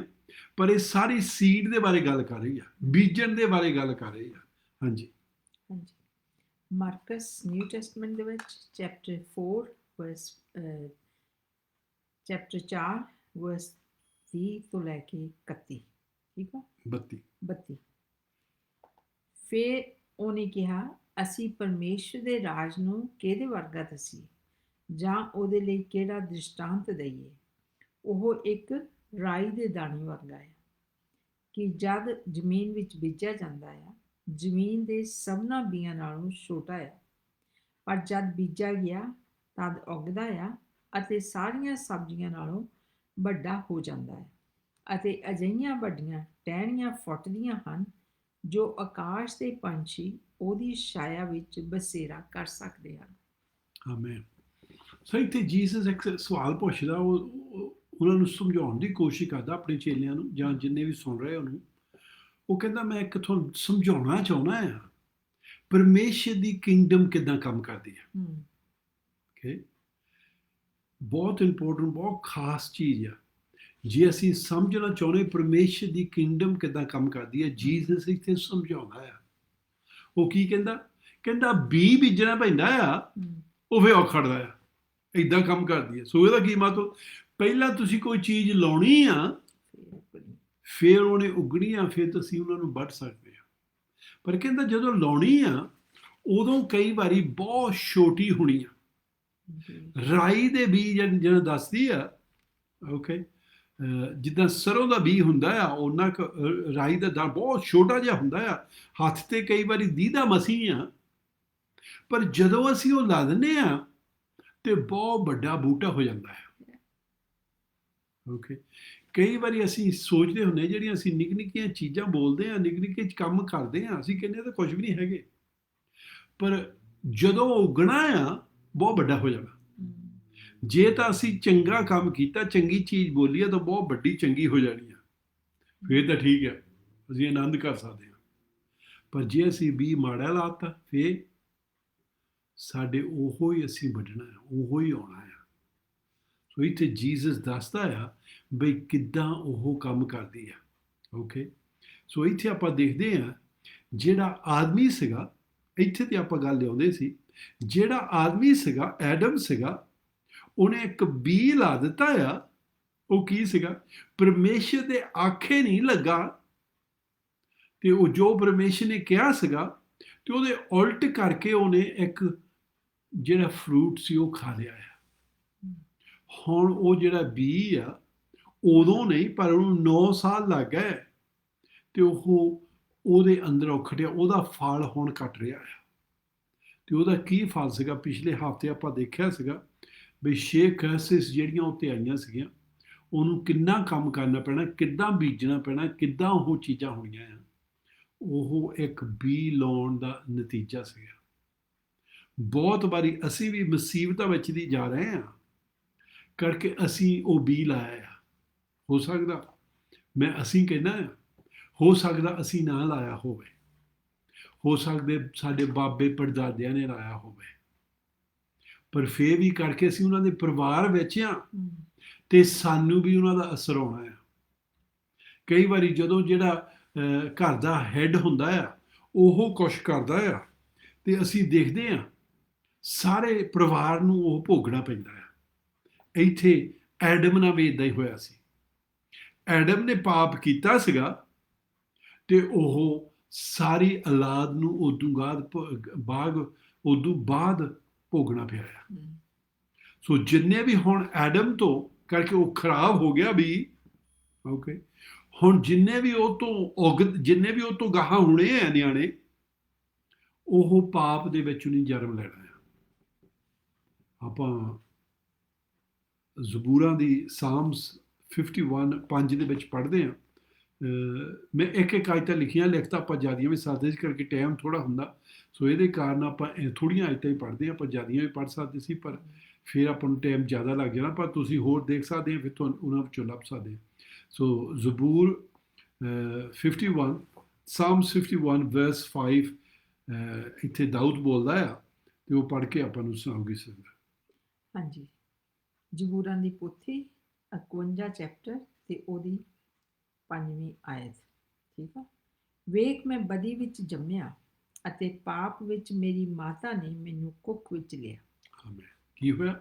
ਉਹ ਕਹਿੰਦਾ ਮੈਂ ਪਾਪ, ਕਈ ਵਾਰੀ ਜਦੋਂ ਅਸੀਂ ਨਿਆਣਾ ਦੇਖਦੇ ਹਾਂ, ਨਵਾਂ ਹੁੰਦਾ ਸੀ, ਕਹਿੰਦੇ ਕਿੰਨਾ ਇਨੋਸੈਂਟ ਆ। ਓਕੇ, ਪਰ ਦਾਊਦ ਇੱਥੇ ਕੀ ਕਹਿੰਦਾ? ਕਹਿੰਦਾ ਮੈਂ ਪਾਪ ਵਿੱਚ ਹੀ ਜੰਮਿਆ ਆ। ਓਕੇ, ਸੋ ਪਾਪ ਨਾਲੇ ਸੀ, ਉਹਦੇ ਖੂਨ ਵਿੱਚ ਵਗ ਰਿਹਾ ਸੀ। ਸੋ ਕੀ ਹੋਇਆ? ਉਹ ਬੋਨ ਹੀ ਪਾਪੀ ਸੀਗਾ, ਬਾਈਬਲ ਇਹ ਹੀ ਆਪਾਂ ਨੂੰ ਸਿਖਾ ਰਹੀ ਆ। ਕਈ ਵਾਰੀ ਸਾਨੂੰ ਇਹਨਾਂ ਚੀਜ਼ਾਂ ਦੀ ਸਮਝ ਨਹੀਂ ਲੱਗਦੀ ਹੈਗੀ, ਤਾਂ ਹੀ ਅਸੀਂ ਬਹੁਤ ਕਲੀਅਰ ਕਰਦੇ ਹਾਂ, ਤਾਂ ਹੀ ਬੀ ਦੇ ਵਿੱਚ ਗਏ ਆ, ਇੱਥੋਂ ਸਮਝਾਉਣ ਦੀ ਕੋਸ਼ਿਸ਼ ਕੀਤੀ ਆ। ਤੇ ਸਾਡੀ ਪ੍ਰਾਰਥਨਾ ਇਹੀ ਆ ਵੀ ਤੁਸੀਂ ਇਸ ਚੀਜ਼ ਨੂੰ ਸਮਝੋ, ਤਾਂ ਫਿਰ ਅਸੀਂ ਉਹਦੇ ਬਾਰੇ ਕਰ ਸਕਦੇ ਹਾਂ। ਸੋ ਜਿਹੜੀ ਇੱਥੇ ਬੀ ਦੀ ਉਹ ਗੱਲ ਕਰ ਰਿਹਾ ਆ, ਤੇ ਉਹ ਦੱਸਦਾ ਜਿਹੜਾ ਆਦਮੀ ਸੀਗਾ, ਜਿਹੜਾ ਆਦਮ ਸੀਗਾ, ਉਹਨੇ ਉਹ ਜਿਹੜਾ ਰੋਂਗ ਖਾ ਲਿਆ, ਜਿਹੜਾ ਉਹਨੂੰ ਖਾਣਾ ਨਹੀਂ ਚਾਹੀਦਾ ਸੀਗਾ, ਜਿਹੜਾ ਪਰਮੇਸ਼ਰ ਨੇ ਕਿਹਾ ਸੀ ਨਹੀਂ ਖਾਣਾ। ਮੈਂ ਕਹਿੰਦਾ ਉਹਨਾਂ ਦਰਖਤ ਵਿੱਚ ਨਹੀਂ ਸੀਗਾ, ਉਹ ਹੁਕਮ ਦੇ ਵਿੱਚ ਸੀਗਾ। ਪਰਮੇਸ਼ਰ ਦੇ ਹੁਕਮ ਨੂੰ ਤੋੜ ਦਿੱਤਾ। ਤੇ ਬਾਈਬਲ ਆਪਾਂ ਨੂੰ ਬਹੁਤ ਸਾਫ਼ ਤਰ੍ਹਾਂ ਦੱਸਦੀ ਆ, ਇੱਕ ਨੇ ਪਾਪ ਕੀਤਾ ਸੀਗਾ ਤੇ ਸਾਰਿਆਂ ਦੇ ਉੱਤੇ ਆ ਗਿਆ। ਰੋਮੀਓ ਦੀ ਕਿਤਾਬ the book of Romans chapter 5 and verse 12. The book of Romans chapter 5 verse 12. ਹਾਂਜੀ, ਰੋਮੀਆਂ ਚੈਪਟਰ 5 ਤੇ ਉਹਦੀ 12ਵੀਂ ਆਇਤ। ਇਸ ਲਈ ਜਿਵੇਂ ਇੱਕ ਮਨੁੱਖ ਤੋਂ ਪਾਪ ਸੰਸਾਰ ਵਿੱਚ ਆਇਆ ਅਤੇ ਪਾਪ ਤੋਂ ਮੌਤ ਆਈ, ਅਤੇ ਇਸੇ ਤਰ੍ਹਾਂ ਮੌਤ ਸਭਨਾਂ ਮਨੁੱਖਾਂ ਵਿੱਚ ਫੈਲ ਗਈ, ਇਸ ਲਈ ਜੋ ਸਭਨਾਂ ਨੇ ਹੀ ਪਾਪ ਕੀਤਾ। ਆਮੇਨ। ਸੋ ਕਿਤੇ ਬਹੁਤ ਸਾਫ਼ ਦੱਸਦਾ ਹੈ, ਇੱਕ ਥਰੂ ਪਾਪ ਆਇਆ। ਕੌਣ ਸੀ ਉਹ? ਸਾਡਾ ਬਾਬਾ ਪੜਦਾਦਾ ਆਦਮ। ਉਹਨੇ ਪਾਪ ਕਰ ਲਿਆ ਤੇ ਉਹਦੇ ਥਰੂ ਸਾਰਿਆਂ ਦੇ ਵਿੱਚ ਫਿਰ ਗਿਆ। ਓਕੇ, ਉਹ ਪਾਪ ਦੇ ਨਾਲ ਮੌਤ ਆ ਗਈ। ਕਦੇ ਵੀ ਅਸੀਂ ਮਰਨਾ ਨਹੀਂ ਸੀਗਾ, ਸਦਾ ਵਾਸਤੇ ਪਰਮੇਸ਼ਰ ਦੇ ਨਾਲ ਜੀਂਦੇ ਰਹਿਣਾ ਸੀ। ਆਹ ਜਿਹੜੀ ਧਰਤੀ ਸੀਗੀ, ਇਹ ਵੀ ਸਵਰਗੀ ਬਣ ਜਾਣੇ ਸੀਗੇ, ਪਰ ਪਾਪ ਆਉਣ ਦੇ ਨਾਲ ਇਹ ਇੱਕ ਕਿਸਮ ਦੇ ਨਰਕ ਬਣ ਗਿਆ। ਸੋ ਸਾਨੂੰ ਇੱਥੇ ਕਲੀਅਰਲੀ ਦੱਸ ਰਿਹਾ ਆ ਵੀ ਕਿੱਥੋਂ ਪਾਪ ਆਇਆ। ਸੋ ਇੱਥੋਂ ਅਸੀਂ ਕੀ ਦੇਖਦੇ ਹਾਂ, ਜਿੰਨੇ ਵੀ ਔਲਾਦ ਇਸ ਹੁਣ ਧਰਤੀ ਤੇ ਆਈ ਆ, ਉਹ ਸਾਰੇ ਪਾਪੀ ਆ। ਹੁਣ ਜਿਹੜਾ ਬੀ ਆ ਉਹ ਖਰਾਬ ਹੋ ਚੁੱਕਾ ਆ। ਸੋ ਪਰਮੇਸ਼ਰ ਨੂੰ ਇੱਕ ਬੀ ਚਾਹੀਦਾ ਆ ਜਿਹਦੇ ਵਿੱਚ ਪਾਪ ਨਾ ਹੋਵੇ, ਜਿਹੜਾ ਪਾਪ ਤੋਂ ਬਗੈਰ ਹੋਵੇ। ਸੋ ਆਦਮੀ ਵਿੱਚ ਤਾਂ ਹੁਣ ਪਾਪ ਆ ਗਿਆ ਆ, ਹੁਣ ਕਿੱਥੋਂ ਪਰਮੇਸ਼ਰ ਬੀ ਲਊਗਾ? ਕਈ ਕਹਿ ਸਕਦੇ ਆ ਜੀ ਹੋਰ ਬਣਾ ਲਵੇ। ਧਰਤੀ ਨੂੰ ਉਹਨੇ ਕਰਸ ਦੇ ਦਿੱਤੀ ਆ, ਸਰਾਫ ਦੇ ਦਿੱਤਾ ਆ, ਉਹਦੇ ਵਿੱਚ ਉਹ ਬਣਾ ਨਹੀਂ ਸਕਦਾ ਹੈਗਾ। ਓਕੇ, ਕਿੱਥੋਂ ਬਣਾਊਗਾ? ਬਹੁਤ ਜਦੋਂ ਅਸੀਂ ਇਹਨੂੰ ਸੋਚ ਕੇ ਦੇਖਦੇ ਹਾਂ, ਕੋਈ ਜਵਾਬ ਨਹੀਂ ਲੱਭਦਾ ਹੈਗਾ। ਪਰ ਪਰਮੇਸ਼ਰ ਦੇ ਕੋਲ ਹਰ ਵੇਲੇ ਜਵਾਬ ਹੁੰਦੇ ਆ। ਉਹਨੇ ਪਹਿਲਾਂ ਹੀ ਸੋਚਿਆ ਸੀਗਾ ਮੈਂ ਕੀ ਕਰਨਾ ਆ। ਓਕੇ, ਉਹ ਹਰ ਕਿਤੇ ਇੱਦਾਂ ਨਹੀਂ ਸੋਚਦੇ ਕੁਝ ਹੁਣ ਮੈਂ ਕਿੱਦਾਂ ਕਰੂੰਗਾ। ਨੋ, ਉਹਨੇ ਪਹਿਲਾਂ ਹੀ ਉਹਨੂੰ ਪਤਾ ਉਹਨੇ ਕੀ ਕਰਨਾ ਆ। ਸਰਪ੍ਰਾਈਜ਼ ਨਹੀਂ ਹੁੰਦਾ ਹੈਗਾ। ਓਕੇ, ਸੋ ਆਪਾਂ ਦੇਖਦੇ ਹਾਂ ਵੀ ਉਹਨੇ ਕੀ ਕੀਤਾ। ਲੂਕਾ ਦੀ ਕਿਤਾਬ ਦੇ ਵਿੱਚ ਆਪਾਂ ਪਹਿਲਾਂ ਦੇਖਦੇ ਹਾਂ ਜਿਹੜਾ ਪ੍ਰਭੂ ਦਾ ਬਚਨ ਇੱਥੇ ਯਿਸੂ ਮਸੀਹ ਮਾਰਕਸ ਦੇ 4ਥੇ ਚੈਪਟਰ ਸਮਝਾਉਂਦਾ ਸੀਗਾ। ਉਹ ਕਹਿੰਦਾ ਬੀ ਬੀਜਣ ਵਾਲਾ ਬੀ ਬੀਜਣ ਜਾਂਦਾ ਹੈ, ਤੇ ਫਿਰ ਦੱਸਦਾ ਬੀ ਦੇ ਬਾਰੇ ਕਹਾਣੀਆਂ ਬਹੁਤ ਦੱਸਦਾ ਹੈ, ਪਰ ਫਿਰ ਉਹ ਦੱਸਦਾ ਆ ਬੀ ਹੈਗਾ ਕੀ ਆ। ਓਕੇ, ਇਹ ਸਾਨੂੰ ਇੱਥੇ ਦੇਖਣ ਦੀ ਜ਼ਰੂਰਤ ਆ। ਮਾਰਕਸ ਦਾ 4ਥਾ ਚੈਪਟਰ ਤੇ ਉਹਦੀ 14ਵੀਂ ਆਇਤ। ਹਾਂਜੀ, ਮਾਰਕਸ ਚੈਪਟਰ 4 verse 14। ਬੀਜਣ ਵਾਲਾ ਬਚਨ ਬੀਜਦਾ ਹੈ। ਕੀ ਆ? ਬੀਜਣ ਵਾਲਾ ਉਹ ਜਿਹੜੇ ਇੱਥੇ ਅਸਲੀ ਬੀਜ ਸੀ, ਇਕੱਲੇ ਉਹੀ ਨਹੀਂ ਬੀਜਦਾ ਸੀਗਾ। ਬੀਜਣ ਵਾਲਾ ਪ੍ਰਭੂ ਦਾ ਬਚਨ ਬੀਜਦਾ ਆ, ਪਰਮੇਸ਼ਰ ਦਾ ਬਚਨ ਬੀਜਦਾ ਆ। ਇਹ ਸਹੀ ਬੀਜ ਆ। That's the true seed. The word of God is the true seed. Okay? ਸੋ ਇੱਥੇ ਆਪਾਂ ਦੇਖਦੇ ਹਾਂ ਪਰਮੇਸ਼ਰ ਨੇ ਕਿੱਦਾਂ ਇਸ ਦੁਨੀਆ ਦੇ ਉੱਤੇ ਆਦਮੀ ਨੂੰ ਉਸ ਨੂੰ ਲਿਆਂਦਾ ਜਿਹਦੇ ਵਿੱਚ ਪਾਪ ਨਾ ਹੋਵੇ। ਹਾਂਜੀ, ਆਪਾਂ ਲੂਕਾ ਦੀ ਕਿਤਾਬ ਉਹਦਾ ਪਹਿਲਾ ਚੈਪਟਰ, ਤੇ ਇਹ ਸਾਰੀ ਪੜ੍ਹਨ ਵਾਲਾ ਪਹਿਲਾ ਚੈਪਟਰ, ਪਰ ਟਾਈਮ ਦੇ ਕਾਰਨ ਆਪਾਂ ਥੋੜ੍ਹੀਆਂ ਆਇਤਾਂ ਹੀ ਦੇਖਣੀਆਂ ਵਿੱਚੋਂ। ਸੋ ਪਹਿਲਾ ਚੈਪਟਰ ਉਹਦੀ 26 ਤੇ 27 ਆਇਤ ਪਹਿਲਾਂ ਪੜ੍ਹਾਂਗੇ। ਹਾਂਜੀ, ਲੂਕਾ ਚੈਪਟਰ 1 ਤੇ 26 ਤੇ 27। Luke 1 verse 26 and 27। 6ਵੇਂ ਮਹੀਨੇ ਜਿਬਰਾਇਲ ਦੂਤ ਪਰਮੇਸ਼ਰ ਦੀ ਵੱਲੋਂ ਨਾਸਰਤ ਨਾਮੇ ਗਲੀਲ ਦੇ ਇੱਕ ਨਗਰ ਵਿੱਚ ਇੱਕ ਕੁਆਰੀ ਦੇ ਕੋਲ ਭੇਜਿਆ ਗਿਆ, ਜਿਹਦੀ ਕੁੜਮਾਈ ਯੂਸੁਫ ਕਰਕੇ ਦਾਊਦ ਦੇ ਘਰਾਣੇ ਦੇ ਇੱਕ ਪੁਰਸ਼ ਨਾਲ ਹੋਈ ਸੀ, ਔਰ ਉਸ ਕੁਆਰੀ ਦਾ ਨਾਮ ਸੀ ਮਰੀਅਮ। ਆਮੀਨ। ਸੋ ਇੱਥੇ ਸਾਨੂੰ ਦੱਸਦਾ ਹੈ ਪਰਮੇਸ਼ਰ ਨੇ ਸਵਰਗਦੂਤ ਨੂੰ ਭੇਜਿਆ ਹਮ, ਉਹਦਾ ਨਾਂ ਵੀ ਦੱਸਦਾ ਸਵਰਗਦੂਤ ਦਾ, ਹਮ, ਬਾਹਲੀ ਵਾਰੀ ਨਾਂ ਦੱਸਦੇ ਹੁੰਦੇ ਭਾਈ ਇੱਥੇ ਖਾਸ ਸੀਗਾ, ਸੋ ਉਹਦਾ ਦੱਸਦਾ ਉਹਦਾ ਨਾਂ ਕੀ ਸੀ, ਗੈਬਰੀਅਲ। yes, ਗੈਬਰੀਅਲ ਜਿਹੜਾ ਸਵਰਗਦੂਤ ਸੀਗਾ ਉਹ ਪਰਮੇਸ਼ਰ ਦੇ ਸਾਹਮਣੇ ਹਰ ਵੇਲੇ ਸੱਜੇ ਪਾਸੇ ਖੜਾ ਰਹਿੰਦਾ ਸੀ, ਹਮ, ਵੇਟ ਕਰਦਾ ਸੀ ਪਰਮੇਸ਼ਰ ਕਦੋਂ ਹੁਕਮ ਕਰਦਾ ਉਹ ਪੂਰਾ ਕਰੇ। ਉਹ ਜਾ ਕੇ ਫਿਰ ਪਰਮੇਸ਼ਰ ਦਾ ਸਨੇਹਾ ਉੱਥੇ ਪਹੁੰਚਾਉਂਦਾ ਸੀ ਜਿੱਥੇ ਪਰਮੇਸ਼ਰ ਉਹਨੂੰ ਭੇਜਦਾ ਸੀਗਾ। ਹਮ, ਸੋ ਇੱਥੇ ਗੈਬਰੀਅਲ ਦੀ ਗੱਲ ਕਰ ਰਿਹਾ ਆ। ਗੈਬਰੀਅਲ ਨੂੰ ਕਹਿੰਦਾ ਆ ਜਾ, ਕਹਿੰਦਾ ਮਰੀਅਮ ਦੇ ਕੋਲ ਜਾ ਤੇ ਉਹਨੂੰ ਆਹ ਸਨੇਹਾ ਦੇ, ਹਮ, ਆਹ ਬਚਨ ਉੱਤੇ ਪਹੁੰਚਾ। ਸੋ ਇੱਥੇ ਇੱਕ ਉਹ ਇੱਕ ਮੈਸੇਜ ਜਿਹੜਾ ਆਪਾਂ ਅੰਗਰੇਜ਼ੀ ਵਿੱਚ ਐਂਜਲ ਕਹਿ ਦਿੰਦੇ ਆ, ਪਰ ਜਿਹੜਾ ਸਹੀ ਟ੍ਰਾਂਸਲੇਸ਼ਨ ਹੈਗਾ ਆ ਐਂਜਲ ਦਾ, ਉਹ ਹੈਗਾ ਮੈਸੇਂਜਰ। ਸਨੇਹਾ। ਸੋ ਉਹ ਪਰਮੇਸ਼ਰ ਦਾ ਸਨੇਹਾ ਲੈ ਕੇ ਆਉਂਦੇ ਆ। ਹਮ, ਸੋ ਪਰਮੇਸ਼ਰ ਦਾ ਸਨੇਹਾ ਲੈ ਕੇ ਆਉਂਦਾ ਆ, ਤੇ ਉਹ ਸਨੇਹਾ ਕੀ ਆ, ਤੇ ਉਹ ਆਪਾਂ ਗਾਹਾਂ ਪੜ੍ਹਦੇ ਹੁਣ ਕੀ ਆ। ਸਾਰਾ ਤਾਂ ਮੈਂ ਕੀ ਦੱਸਿਆ, ਜ਼ਿਆਦਾ ਟਾਈਮ ਲੱਗ ਜਾਣਾ, ਪਰ ਤੁਸੀਂ ਸਾਰਾ ਪੜ੍ਹਿਓ ਫਿਰ ਤੁਹਾਨੂੰ ਸਮਝ ਆਣੀ ਹੈ। ਲੂਕਾ ਪਹਿਲਾ ਚੈਪਟਰ 30 ਤਾਂ 33 ਅੱਜ ਤੱਕ ਆਪਾਂ ਪੜਾਂਗੇ, ਕਿਹੜਾ ਸਨੇਹਾ ਮਰੀਅਮ ਵਾਸਤੇ ਲੈ ਕੇ ਆਇਆ। ਹਾਂਜੀ, ਲੂਕ ਚੈਪਟਰ 1 ਵਰਸ 30 ਤੋਂ ਸ਼ੁਰੂ ਕਰਦੇ ਹਾਂ। ਲੂਕਾ ਉਹਦਾ ਪਹਿਲਾ ਚੈਪਟਰ 30 ਤੋਂ ਲੈ ਕੇ 33 ਤੱਕ। ਇੱਥੇ ਲਿਖਿਆ, ਦੂਤ ਨੇ ਉਹਨੂੰ ਆਖਿਆ, ਹੇ ਮਰੀਅਮ ਨਾ ਡਰ, ਕਿਉਂ ਜੋ ਤੇਰੇ ਉੱਤੇ ਪਰਮੇਸ਼ਰ ਦੀ ਕਿਰਪਾ ਹੋਈ, ਅਤੇ ਵੇਖ ਤੂੰ ਗਰਭਵਤੀ ਹੋਵੇਂਗੀ ਔਰ ਪੁੱਤਰ ਜਣੇਗੀ, ਅਤੇ ਉਹਦਾ ਨਾਮ ਯਿਸੂ ਰੱਖਣਾ। ਉਹ ਮਹਾਨ ਹੋਵੇਗਾ ਅਤੇ ਅਤ ਮਹਾਨ ਦਾ ਪੁੱਤਰ ਸਤਾਵੇਗਾ, ਅਤੇ ਪ੍ਰਭੂ ਪਰਮੇਸ਼ਰ ਉਹਦੇ ਪਿਤਾ ਦਾਊਦ ਦਾ ਤਖਤ ਉਹਨੂੰ ਦੇਵੇਗਾ। ਉਹ ਜੁਗੋ ਜੁਗ ਯਾਕੂਬ ਦੇ ਘਰਾਣੇ ਉੱਤੇ ਰਾਜ ਕਰੇਗਾ, ਅਤੇ ਉਹਦੇ ਰਾਜ ਦਾ ਅੰਤ ਨਾ ਹੋਵੇਗਾ। ਆਮੀਨ। ਸੋ ਕੀ ਇੱਥੇ ਦੱਸਦਾ, ਕਹਿੰਦਾ ਇੱਕ ਸਨੇਹਾ ਲੈ ਕੇ ਜਾ, ਮਰੀਅਮ ਨੂੰ ਦੱਸ ਇੱਕ ਬੱਚਾ ਜਨਮੂਗੇ। ਫਿਰ ਅਸੀਂ ਗਾਹਾਂ ਪੜ੍ਹਦੇ ਹਾਂ, ਆਪਾਂ ਅੱਜ ਆਪਣੇ ਕੋਲ ਟਾਈਮ ਹੈ ਨਹੀਂਗਾ, ਪਰ ਉਹ ਗਾਹਾਂ ਪੜ੍ਹਦੇ ਹਾਂ, ਮਰੀਅਮ ਦੇ ਸਵਾਲ ਹੁੰਦੇ ਆ। ਉਹ ਕਹਿੰਦੀ ਪਰ ਮੈਂ ਤਾਂ ਕੁਆਰੀ ਹਾਂ, ਮੈਨੂੰ ਕਿੱਦਾਂ ਬੱਚਾ ਹੋ ਸਕਦਾ, ਰਾਈਟ। ਤੇ ਉਦੋਂ ਖਤਰਨਾਕ ਵੀ ਬਹੁਤ ਸੀਗਾ। ਜੇ ਕਿਸੇ ਕੁਆਰੀ ਲੜਕੀ ਨੂੰ ਬੱਚਾ ਹੋ ਜਾਂਦਾ ਸੀ ਤੇ ਉਹ ਪੱਥਰ ਮਾਰ ਕੇ ਉਹਨਾਂ ਨੂੰ ਮਾਰ ਛੱਡਦੇ ਹੁੰਦੇ ਸੀ। ਪਰ ਉਹ ਜਦੋਂ ਲੈ ਕੇ ਆਉਂਦਾ ਸਨੇਹਾ, ਤੇ ਉਹਨਾਂ ਸਵਾਲ ਕਰਕੇ ਤੇ ਉਹ ਫੇਰ ਵੀ ਕਬੂਲ ਕਰ ਲੈਂਦੀ ਆ। ਸੋ ਮੈਂ ਕਈ ਵਾਰੀ ਇੱਦਾਂ ਸਮਝਾਉਣਾ ਹੁੰਦਾ, ਪਰਮੇਸ਼ਰ ਨੇ ਬਚਨ ਬੋਲਿਆ, ਗੈਬਰੀਅਲ ਲੈ ਕੇ ਆਇਆ, ਮਰੀਅਮ ਨੇ ਕਬੂਲ ਕਰ ਲਿਆ ਤੇ ਆਪਣੇ ਅੰਦਰ ਲੈ ਗਈ। ਸੋ ਇੱਥੇ ਆਪਾਂ ਦੇਖ ਕੇ ਹਟੇ ਹਾਂ, ਜਿਹੜਾ ਪ੍ਰਭੂ ਦਾ ਬਚਨ ਸੀਗਾ ਉਹ ਸੀਡ ਸੀਗਾ। ਪਰਮੇਸ਼ਰ ਬੋਲਦਾ ਸੀ ਵੀ ਆਦਮੀ ਦਾ ਸੀਡ ਜਾਂ ਬੁੜੀ ਦਾ ਸੀਡ ਤੇ ਜਿਹੜਾ ਸੱਪ ਦਾ ਸੀਡ ਸੀਗਾ, ਉਹਨਾਂ ਦੀ ਇੱਕ ਲੜਾਈ ਹੋਣੀ ਆ, ਤੇ ਕਹਿੰਦਾ ਵੀ ਜਿਹੜਾ ਆਦਮੀ ਦਾ ਸੀਡ ਹੋਣਾ ਉਹਨੇ ਜਿੱਤ ਜਾਣਾ। ਪਰ ਉਹ ਪਵਿੱਤਰ ਚਾਹੀਦਾ ਆ, ਹੋਲੀ ਚਾਹੀਦਾ ਆ, ਪਾਪ ਤੋਂ ਬਗੈਰ ਚਾਹੀਦਾ ਆ। ਸੋ ਪਰਮੇਸ਼ਰ ਨੇ ਕਿੱਦਾਂ ਉਹਨੂੰ ਲਿਆ ਕੇ ਆਂਦਾ, ਉਹਨੇ ਬਚਨ ਬੋਲਿਆ, ਜਿਹੜਾ ਸੀਡ ਸੀਗਾ ਉਹ ਮਰੀਅਮ ਨੇ ਕਬੂਲ ਕਰ ਲਿਆ, ਆਪਣੇ ਪੇਟ ਦੇ ਅੰਦਰ ਰੱਖਿਆ, ਤੇ ਉਹ ਇੱਕ ਬੱਚਾ ਬਣ ਗਿਆ।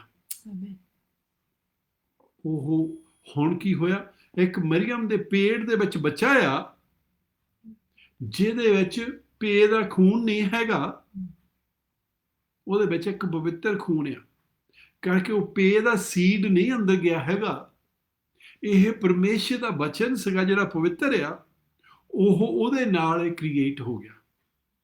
ਸੋ ਹੁਣ ਕੀ ਆ, ਇੱਕ ਧਰਤੀ ਦੇ ਉੱਤੇ ਬੱਚਾ ਆ ਗਿਆ ਆ, ਮਰੀਅਮ ਦੇ ਪੇਟ ਵਿੱਚ ਆ, ਤੇ ਉਹ ਪਵਿੱਤਰ ਆ। ਕਈ ਵਾਰੀ ਓਲਡ ਟਾਈਮ ਦੇ ਵਿੱਚ, ਪਿਛਲੇ ਜ਼ਮਾਨੇ ਵਿੱਚ ਅਸੀਂ ਇਹ ਚੀਜ਼ਾਂ ਨੂੰ ਜਾਣਦੇ ਨਹੀਂ ਸੀਗੇ। ਜਦੋਂ ਬੇਟਾ ਜਨਮਦਾ ਆ, ਉਹਦਾ ਜਿਹੜਾ ਖੂਨ ਹੁੰਦਾ ਆ ਉਹਦੇ ਪੇ ਦਾ ਹੁੰਦਾ ਆ। ਜਿਹੜਾ ਔਰਤ ਦਾ ਖੂਨ ਉਹਨਾਂ ਮਿਕਸ ਨਹੀਂ ਹੁੰਦਾ ਹੈਗਾ, ਇਕੱਲਾ ਪੇ ਦਾ ਹੀ ਖੂਨ ਉਹਦੇ ਵਿੱਚ ਹੁੰਦਾ ਆ। ਓਕੇ, ਅੱਜ ਕੱਲ੍ਹ ਆਪਾਂ ਨੂੰ ਪਤਾ ਆ, ਕਰਕੇ ਕਈ ਵਾਰੀ ਸਪੈਸ਼ਲੀ ਇੱਥੇ ਇੰਗਲੈਂਡ ਦੇ ਵਿੱਚ, ਜਦੋਂ ਕਿਸੇ ਲੜਕੀ ਦੇ ਬੱਚਾ ਹੋ ਜਾਂਦਾ ਤੇ ਉਹਦੀ ਸ਼ਾਦੀ ਨਹੀਂ ਹਲੇ ਹੋਈ ਹੈਗੀ, ਤੇ ਉਹ ਗੌਰਮੈਂਟ ਦੇ ਕੋਲ ਪੈਸੇ ਕਲੇਮ ਕਰਦੀ ਆ, ਬਈ ਮੈਂ ਬੱਚੇ ਨੂੰ ਪਾਲਦੀ ਹਾਂ, ਮੇਰੇ ਕੋਲ ਜੋਬ ਹੈ ਨਹੀਂ ਗੀ, ਤਾਂ ਮੈਨੂੰ ਬਈ ਤੁਸੀਂ ਸਪੋਰਟ ਕਰੋ, ਤੇ ਉਹ ਕਰਦੇ ਆ, ਕੋਈ ਪ੍ਰੋਬਲਮ ਨਹੀਂ ਹੈਗੀ। ਪਰ ਉਹ ਪਹਿਲਾਂ ਇਹ ਪੁੱਛਦੇ ਸਵਾਲ ਵੀ ਉਹਦੇ ਪੇ ਨੂੰ ਕਰਨੀ ਚਾਹੀਦੀ ਆ, ਉਹ ਕੌਣ ਆ, ਤੇ ਉਹ ਫਿਰ ਦੱਸਦੀ ਆ। ਤੇ ਉਹ ਫਿਰ ਪੇ ਦੇ ਕੋਲ ਜਾਂਦੇ ਆ, ਉਹਨਾਂ ਨੂੰ ਚਿੱਠੀ ਪਾਉਂਦੇ ਆ। ਉਹ ਕਹਿੰਦੇ ਵੀ ਤੇਰਾ ਬੱਚਾ ਹੋਇਆ, ਵੀ ਤੈਨੂੰ ਉਹਨੂੰ ਸਪੋਰਟ ਦੇਣੀ ਚਾਹੀਦੀ ਆ, ਤੈਨੂੰ ਉਹਨੂੰ ਜੋ ਵੀ ਮਦਦ ਦੀ ਲੋੜ ਹੈ ਤੈਨੂੰ ਕਰਨੀ ਚਾਹੀਦੀ ਆ। ਉਹ ਮੂਹਰੇ ਜਵਾਬ ਦਿੰਦਾ ਆ, ਸੱਚੀ ਇੱਥੇ ਹਰ ਵੇਲੇ ਤਾਂ ਹੋ ਰਹੀ ਹੈ, ਓਕੇ, ਮੈਂ ਨਹੀਂ ਜਾਣਦਾ ਉਹਨੂੰ, ਉਹ ਤਾਂ ਬਹੁਤਿਆਂ ਨਾਲ ਫੈਲਦੀ ਸੀ, ਮੈਨੂੰ ਕੀ ਪਤਾ ਮੇਰਾ ਬੱਚਾ ਹੈ। ਓਕੇ, ਫਿਰ ਉਹ ਕੀ ਕਰਦੇ ਆ, ਬੱਚੇ ਦਾ ਖੂਨ ਲੈ ਲੈਂਦੇ ਆ ਤੇ ਪੇ ਦਾ ਖੂਨ ਲੈ ਲੈਂਦੇ ਆ, ਤੇ ਉਹਨਾਂ ਨੂੰ ਉਦੋਂ ਹੀ ਚੈੱਕ ਕਰਕੇ ਪਤਾ ਲੱਗ ਜਾਂਦਾ ਵੀ ਇਹ ਪੇ ਦਾ ਖੂਨ ਹੈ ਕਿ ਨਹੀਂ, ਤੇ ਉਹ 100% ਦੱਸ ਦਿੰਦੇ ਆ ਵੀ ਇਹ ਪੇ ਦਾ ਖੂਨ ਹੈ, ਉਹਦੇ ਵਿੱਚ ਕੋਈ ਸ਼ੱਕ ਨਹੀਂ ਰਹਿੰਦੀ ਹੈਗੀ। ਹੁਣ ਪਰਮੇਸ਼ਰ ਨੂੰ ਇਹਨਾਂ ਚੀਜ਼ਾਂ ਦਾ ਪਹਿਲਾਂ ਹੀ ਪਤਾ ਸੀ, ਕਰਕੇ ਉਹਨੂੰ ਸਭ ਕੁਝ ਬਣਾਇਆ ਆ। ਜਿਹੜਾ ਖੂਨ ਹੁਣ ਇਸ ਬੱਚੇ ਵਿੱਚ ਵਸ ਰਿਹਾ ਆ, ਤੇ ਉਹ ਪਵਿੱਤਰ ਖੂਨ ਆ, ਉਹਦੇ ਵਿੱਚ ਪਾਪ ਹੈ ਨਹੀਂਗਾ। ਸੋ ਇਹ ਪਾਪ ਤੋਂ ਬਗੈਰ ਬੱਚਾ ਇਸ ਧਰਤੀ ਉੱਤੇ ਜਨਮ ਲਿਆ। ਪਰ ਜਿੱਦਾਂ ਮੈਂ ਸਮਝਾਇਆ, ਤੁਸੀਂ ਕਹਿੰਦਾ ਜਗਦੀਸ਼ ਇਹ ਤਾਂ ਬਹੁਤ ਬੇਫਾਰ ਫਿੱਚ ਲੱਗਦੀ ਹੈ, ਮੈਂ ਬਾਈਬਲ 'ਚ ਕੁਛ ਇੱਦਾਂ ਪੜ੍ਹਿਆ ਨਹੀਂ ਹੈਗਾ। ਹੋ ਸਕਦਾ ਵੀ ਤੁਸੀਂ ਪੜ੍ਹਿਆ ਜ਼ਰੂਰ ਹੋਣਾ, ਪਰ ਮਿਸ ਹੋ ਗਿਆ। ਓਕੇ, ਆਪਾਂ ਯਹੂਨਾ ਦੇ ਵਿੱਚੋਂ ਦੇਖਦੇ ਹਾਂ, ਪਹਿਲਾ ਚੈਪਟਰ ਤੇ ਉਹਦੀ 14ਵੀਂ ਆਇਤ ਵਿੱਚ ਦੇਖਿਓ, ਜਿੱਦਾਂ ਮੈਂ ਸਮਝਾਇਆ ਨਾ ਉੱਦਾਂ ਹੀ ਆ। ਓਕੇ, ਕੇਅਰਫੁਲੀ ਸੁਣਿਓ। ਹਾਂਜੀ, ਯਹੋਨਾ ਦੀ ਇੰਜੀਲ ਉਹਦਾ ਪਹਿਲਾ ਚੈਪਟਰ ਤੇ ਉਹਦੀ 14ਵੀਂ ਆਇਤ ਵਿੱਚ ਇੱਦਾਂ ਲਿਖਿਆ, ਅਤੇ ਸ਼ਬਦ ਦੇਹਧਾਰੀ ਹੋਇਆ ਅਤੇ ਕਿਰਪਾ ਤੇ ਸੱਚਾਈ ਨਾਲ ਭਰਪੂਰ ਹੋ ਕੇ ਸਾਡੇ ਵਿੱਚ ਵਾਸ ਕੀਤਾ। ਅਸਾਂ ਉਸ ਦਾ ਤੇਜ ਪਿਤਾ ਦੇ ਇਕਲੌਤੇ ਦੇ ਤੇਜ ਵਰਗਾ ਡਿੱਠਾ। ਆਮੀਨ। ਮੈਂ ਬਚਨ ਕਹਿੰਦਾ ਸੀ, ਇੱਥੇ ਕੀ ਲਿਖਿਆ, ਸ਼ਬਦ। ਜੇ ਪਹਿਲਾਂ ਇੱਦਾਂ ਹੀ ਬੋਲਦਾ, ਓਕੇ, ਪਰਮੇਸ਼ਰ ਨੇ ਸ਼ਬਦ ਬੋਲਿਆ, ਇਹ ਪੱਕੀ ਪੰਜਾਬੀ ਆ, ਉਹ ਪੁਰਾਣੀ ਪੰਜਾਬੀ ਆ, ਸ਼ਬਦ ਬੋਲਿਆ। ਓਕੇ, ਗੈਬਰੀਅਲ ਲੈ ਕੇ ਆਇਆ, ਮਰੀਅਮ ਨੇ ਉਹ ਸ਼ਬਦ ਕਬੂਲ ਕਰ ਲਿਆ, ਤੇ ਉਹ ਸ਼ਬਦ ਦੇ ਉੱਤੇ ਕੀ ਲਿਖਿਆ, ਦੇਹ ਆ ਗਈ, ਮਾਸ ਹੋ ਗਿਆ। ਹੁਣ ਕੀ ਹੋਇਆ, ਉਹ ਇੱਕ ਬੱਚਾ ਹੋ ਗਿਆ। ਸੋ ਉਹ ਜਿਹੜਾ ਬੱਚਾ ਆ, ਬਿਨਾਂ ਪਾਪ ਤੋਂ ਆ। ਸਾਡੇ ਕੋਲ ਇਸ ਧਰਤੀ ਵਿੱਚ ਇੱਕ ਬੱਚਾ ਆ ਗਿਆ ਜਿਹੜਾ ਬਿਨਾਂ ਪਾਪ ਤੋਂ ਆ। ਜਿਹੜਾ ਪਰਮੇਸ਼ਰ ਦਾ ਬਚਨ ਜਾਂ ਸ਼ਬਦ ਆ, ਉਹਦੇ ਵਿੱਚ ਇੰਨੀ ਸ਼ਕਤੀ ਆ, ਉਹ ਜਿਹੜੀ ਮਰਜ਼ੀ ਚੀਜ਼ ਪਰਮੇਸ਼ਰ ਆਪਣੇ ਸ਼ਬਦ ਦੇ ਨਾਲ ਬਣਾ ਲੈਂਦਾ। ਉਹਨੂੰ ਬੋਲਣਾ ਹੀ ਪੈਂਦਾ ਆ। ਜਿੰਨੀ ਵੀ ਉਹਨੇ ਧਰਤੀ ਵਿੱਚ ਚੀਜ਼ਾਂ ਬਣਾਈਆਂ ਸੀ, ਇੱਕ ਛੋਟਾ ਆਦਮੀ ਤੋਂ ਬੋਲ ਕੇ ਬਣਾਤੀਆਂ ਸੀਗੀਆਂ। ਇੱਕ ਆਦਮੀ ਸੀਗਾ ਜਿਹੜਾ ਉਹਨੇ ਮਿੱਟੀ ਨਾਲ ਬਣਾ ਕੇ ਫਿਰ ਉਹਦੇ ਵਿੱਚ ਫੂਕ ਭਰੇ, ਪਰ ਬਾਕੀ ਉਹਨੇ ਜਿੰਨੀਆਂ ਵੀ ਚੀਜ਼ਾਂ ਬਣਾਈਆਂ, ਉਹ ਇੱਕ ਸ਼ਬਦ ਹੀ ਬੋਲਦਾ ਸੀ। ਉਹ ਕੀ ਕਹਿੰਦਾ ਸੀ, ਮੱਛੀਆਂ ਹੋਣ, ਪੰਛੀ ਹੋਣ, ਉਦਾਂ ਹੀ ਹੋ ਜਾਂਦੇ ਸੀਗੇ। ਸੋ ਇੱਥੇ ਅਸੀਂ ਦੇਖਦੇ ਹਾਂ, ਪਰਮੇਸ਼ਰ ਦਾ ਸ਼ਬਦ ਆਇਆ ਤੇ ਉਹ ਦੇਹਧਾਰੀ ਹੋ ਗਿਆ। ਸੋ ਆਪਾਂ ਇੱਥੇ ਦੇਖਦੇ ਹਾਂ ਸ਼ਬਦ ਉਹਦਾ ਕਿੰਨਾ ਪਾਵਰਫੁਲ ਹੈ। ਜ਼ਬੂਰਾਂ ਦੇ ਵਿੱਚ 119 ਜ਼ਬੂਰ ਦੇ ਵਿੱਚ ਸਾਮਸ 119 ਵਰਸ 89 ਵਿੱਚ ਇੱਦਾਂ ਲਿਖਿਆ ਹੈ। ਜ਼ਬੂਰਾਂ ਦੀ ਪੋਥੀ ਉਹਦਾ 119 ਚੈਪਟਰ ਤੇ 89 ਜਾਨੀ 89 ਦੇ ਆਇਤ ਵਿੱਚ ਲਿਖਿਆ ਹੈ, ਹੇ ਯਹੋਵਾ ਸਦਾ ਤਿਕ ਤੇਰਾ ਵਚਨ ਆਕਾਸ਼ ਉਤੇ ਸਥਿਰ ਹੈ। Okay. Your word, O Lord, is everlasting. Amen. It is firmly fixed in the heavens. ਤੇਰਾ ਜਿਹੜਾ ਬਚਨ ਆ, ਉਹ ਸਦਾ ਤਿੱਕਰ, ਉਹ ਕਦੇ ਵੀ ਮਰਦਾ ਨਹੀਂ ਹੈਗਾ, ਉਹ ਕਦੇ ਵੀ ਮੁੱਕਦਾ ਨਹੀਂ ਹੈਗਾ, ਉਹ ਸਦਾ ਤਿੱਕਰ ਜੀਂਦਾ ਰਹਿੰਦਾ ਹੈ। ਸੋ ਪਰਮੇਸ਼ਰ ਜਿੰਨੀਆਂ ਵੀ ਚੀਜ਼ਾਂ ਬਣਾਈਆਂ, ਉਹਨੇ ਆਪਣੇ ਬਚਨ ਦੇ ਨਾਲ, ਆਪਣੇ ਸ਼ਬਦ ਦੇ ਨਾਲ ਬਣਾਈਆਂ। ਉਹ ਸ਼ਬਦ ਹਰ ਵੇਲੇ ਜੀਂਦਾ ਰਹਿੰਦਾ, ਉਹ ਕਦੇ ਵੀ ਮਰਦਾ ਨਹੀਂ ਹੈਗਾ। ਜਿਹੜੀ ਚੀਜ਼ ਨੂੰ ਪਰਮੇਸ਼ਰ ਭੇਜ ਦਿੰਦਾ ਉਹ ਸ਼ਬਦ ਪੂਰਾ ਕਰਨ ਨੂੰ, ਤੇ ਉਹ ਸ਼ਬਦ ਉਹਨਾਂ ਚਿਕਰ ਜਾਂਦਾ ਨਹੀਂ ਮੁੜ ਕੇ ਪਰਮੇਸ਼ਰ ਦੇ ਕੋਲ, ਜਿੰਨਾ ਚਿਕਰ ਉਹ ਚੀਜ਼ ਪੂਰੀ ਨਹੀਂ ਕਰਦਾ ਹੈਗਾ। ਸ਼ਬਦ ਦੇ ਵਿੱਚ ਬਹੁਤ ਜ਼ਿਆਦਾ ਸ਼ਕਤੀ ਆ। ਅਜੀਬ ਚੀਜ਼ ਇਹ ਆ, ਪਰਮੇਸ਼ਰ ਦੱਸਦਾ ਆ, ਉਹ ਕਹਿੰਦਾ ਜੇ ਆਦਮੀ ਵੀ ਮੇਰਾ ਸ਼ਬਦ ਬੋਲਣ ਲੱਗ ਪਏ, ਉਹ ਵੀ ਉਦਾਂ ਹੀ ਕ੍ਰੀਏਟ ਕਰਨ ਲੱਗ ਪੈਂਦਾ ਚੀਜ਼ਾਂ, ਉਹ ਵੀ ਉਦਾਂ ਹੀ ਚੀਜ਼ਾਂ ਬਣਾਉਣ ਲੱਗ ਪੈਂਦਾ। ਸੋ ਸਾਨੂੰ ਜਦੋਂ ਪਰਮੇਸ਼ਰ ਦੇ ਸ਼ਬਦ ਲੱਭ ਲੈਂਦੇ ਆ, ਅਸੀਂ ਫਿਰ ਉਹਨੂੰ ਬੋਲਣ ਲੱਗ ਪੈਂਦੇ ਆ, ਤੇ ਉਹ ਸੇਮ ਸ਼ਕਤੀ ਰਿਲੀਜ਼ ਕਰਨ ਲੱਗ ਪੈਂਦੇ ਆ। ਅਸੀਂ ਉਹ ਸ਼ਕਤੀ ਛੱਡਣ ਲੱਗ ਪੈਂਦੇ ਜਿਹੜੀ ਪਰਮੇਸ਼ਰ ਦੀ ਸ਼ਕਤੀ ਉਹਦੇ ਬਚਨਾਂ ਦੇ ਵਿੱਚ ਆ। ਕਈ ਵਾਰੀ ਸਾਨੂੰ ਥੋੜਾ ਟਾਈਮ ਉਹ ਬੋਲਣੀ ਪੈਣੀ ਆ, ਉਹ ਸ਼ਬਦ ਬੋਲਣੇ ਪੈਣੇ ਆ, ਉਦੋਂ ਪੂਰੀ ਹੋਣੀ ਕਰਕੇ ਕੱਲ ਜਦੋਂ ਅਸੀਂ ਦੇਖਦੇ ਹਾਂ ਸੱਚੀ ਇਦਾਂ ਹੀ ਕੰਮ ਕਰਦਾ। ਪਰਮੇਸ਼ਰ ਸ਼ਬਦ ਬੋਲ ਦਿੰਦਾ ਆ, ਪਰ ਕਈ ਵਾਰੀ ਉਹ ਜਿੱਦਾਂ ਬੀ ਹੁੰਦਾ ਉਹਨੂੰ ਟਾਈਮ ਲੱਗ ਜਾਂਦਾ। ਇੱਕ ਵਾਰੀ ਓਲਡ ਟੈਸਟਮੈਂਟ ਦੇ ਵਿੱਚ ਪਰਮੇਸ਼ਰ ਨੇ ਏਬਰਾਹਮ ਦੇ ਕੋਲ ਸ਼ਬਦ ਬੋਲਿਆ, ਉਹ ਕਹਿੰਦਾ ਤੂੰ ਇੱਕ ਸਹਿਰਾ ਇੱਕ ਬੱਚਾ ਜਨਮੂਗੀ।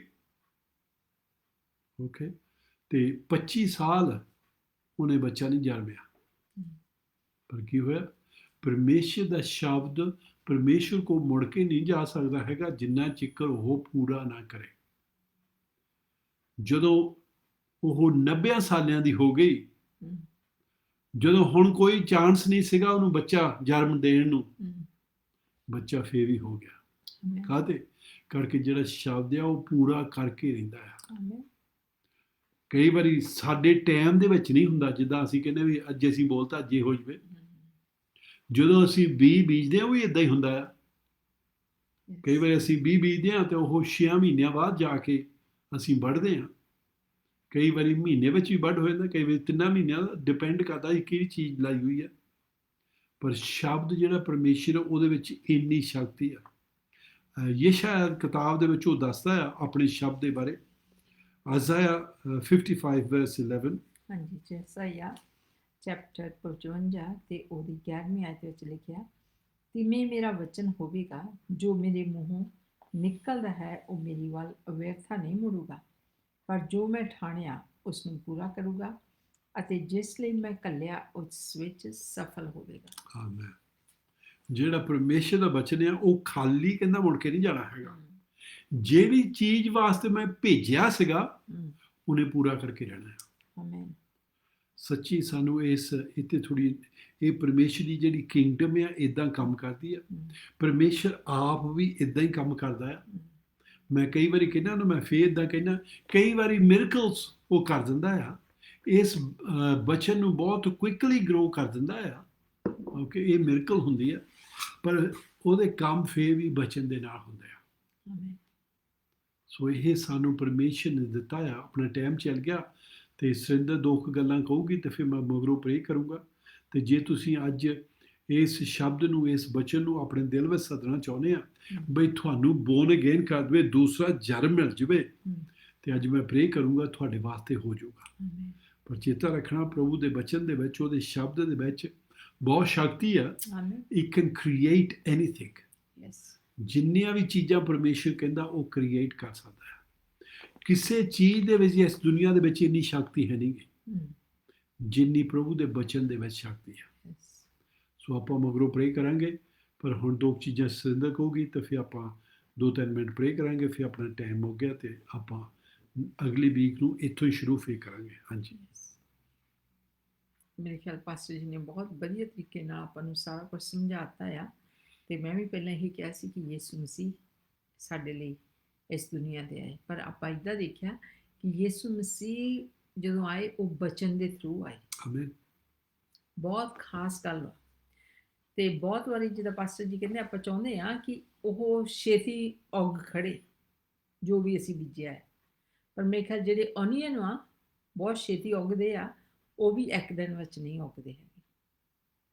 ਤੇ ਜਿਹੜਾ ਯਿਸੂ ਮਸੀਹ ਦਾ ਜਨਮ ਸੀਗਾ ਉਹ ਵੀ ਇੱਕ ਦਿਨ ਵਿੱਚ ਪੈਦਾ ਨਹੀਂ ਹੋਏ। ਹਾਲਾਂਕਿ ਉਹ ਪਰਮੇਸ਼ਰ ਨੇ ਆਪਣਾ ਖਾਸ ਬਚਨ ਭੇਜਿਆ ਸੀਗਾ, ਉਹਨੂੰ ਵੀ 9 ਮਹੀਨੇ ਮਰੀਅਮ ਨੇ ਆਪਣੇ ਪੇਟ ਦੇ ਵਿੱਚ ਰੱਖਿਆ ਤੇ ਉਸ ਤੋਂ ਬਾਅਦ ਉਹਨਾਂ ਦਾ ਜਨਮ ਹੋਇਆ।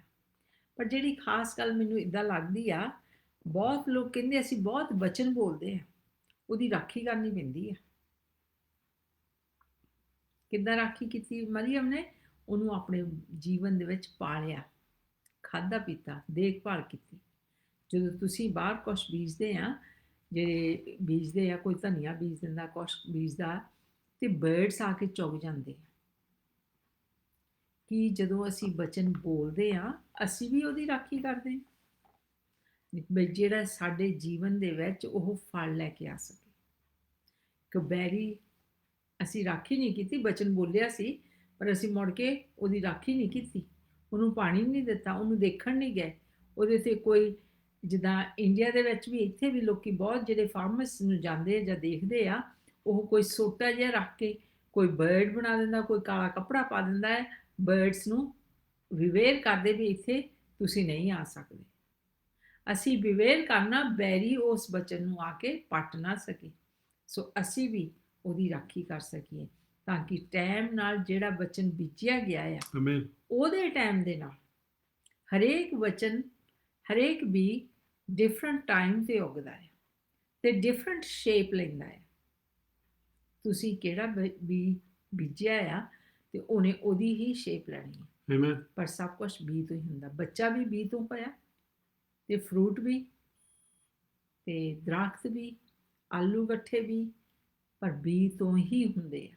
ਪਰ ਹਰੇਕ ਨੂੰ ਡਿਫਰੈਂਟ ਟਾਈਮ ਲੱਗਦਾ ਹੈ। ਤੁਹਾਡੇ ਸਿਚੁਏਸ਼ਨ ਦੇ ਵਿੱਚ ਤੁਸੀਂ ਕਿਹੜਾ ਬੀ ਬੀਜਿਆ ਆ, ਉਹ ਟਾਈਮ ਸਿਰ ਉੱਗ ਜਾਣਾ ਜੇ ਅਸੀਂ ਉਹਦੀ ਰਾਖੀ ਕੀਤੀ। ਲੇਟ ਨਹੀਂ ਹੋਣਾ, ਕਿਉਂਕਿ ਪ੍ਰਭੂ ਦਾ ਵਚਨ ਕਹਿੰਦਾ ਕਿ ਮੈਂ ਕਦੀ ਲੇਟ ਨਹੀਂ ਹੁੰਦਾ, ਮੈਂ ਹਮੇਸ਼ਾ ਟਾਈਮ ਨਾਲ। ਸੋ ਆਪਾਂ ਆਪਣਾ ਦਿਲ ਨਹੀਂ ਛੱਡਣਾ, ਆਪਣਾ ਧੀਰਜ ਰੱਖਣਾ ਆ, ਤੇ ਪਰਮੇਸ਼ਰ ਦੇ ਵਚਨ ਦੇ ਉੱਤੇ ਪੂਰੀ ਨਿਹਚਾ ਰੱਖਣੀ ਆ ਕਿ ਜੋ ਉਹ ਕਹਿੰਦਾ, ਜੋ ਉਹਨੇ ਮੈਨੂੰ ਵਚਨ ਦਿੱਤਾ ਆ।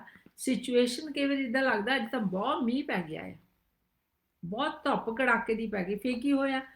ਤੁਸੀਂ ਉਹਦੀ ਰਾਖੀ ਕਰਨੀ ਹੈ। ਜਦੋਂ ਬਹੁਤ ਕੜਾਕੇ ਦੀ ਧੁੱਪ ਆ ਪਾਣੀ ਹੋ ਦਿਓ, ਤੇ ਉਹਨੂੰ ਪਾਣੀ ਪਾਉਣਾ ਹੈ। ਆਮੀਨ, ਜਿਹੜੇ ਕਈ ਫਰੂਟ ਇੱਥੇ ਇੰਗਲੈਂਡ ਦੇ ਵਿੱਚ ਦਰਖਤ ਆ, ਪਲਾਂਟਸ ਆ, ਉਹਨਾਂ ਨੂੰ ਬਾਹਰ ਨਹੀਂ ਰੱਖਣਾ ਪੈਂਦਾ ਕਰਕੇ ਠੰਡ ਜ਼ਿਆਦਾ ਹੈ, ਉਹਨਾਂ ਨੂੰ ਆਪਾਂ ਅੰਦਰ ਪ੍ਰੋਟੈਕਟ ਕਰਦੇ ਹਾਂ।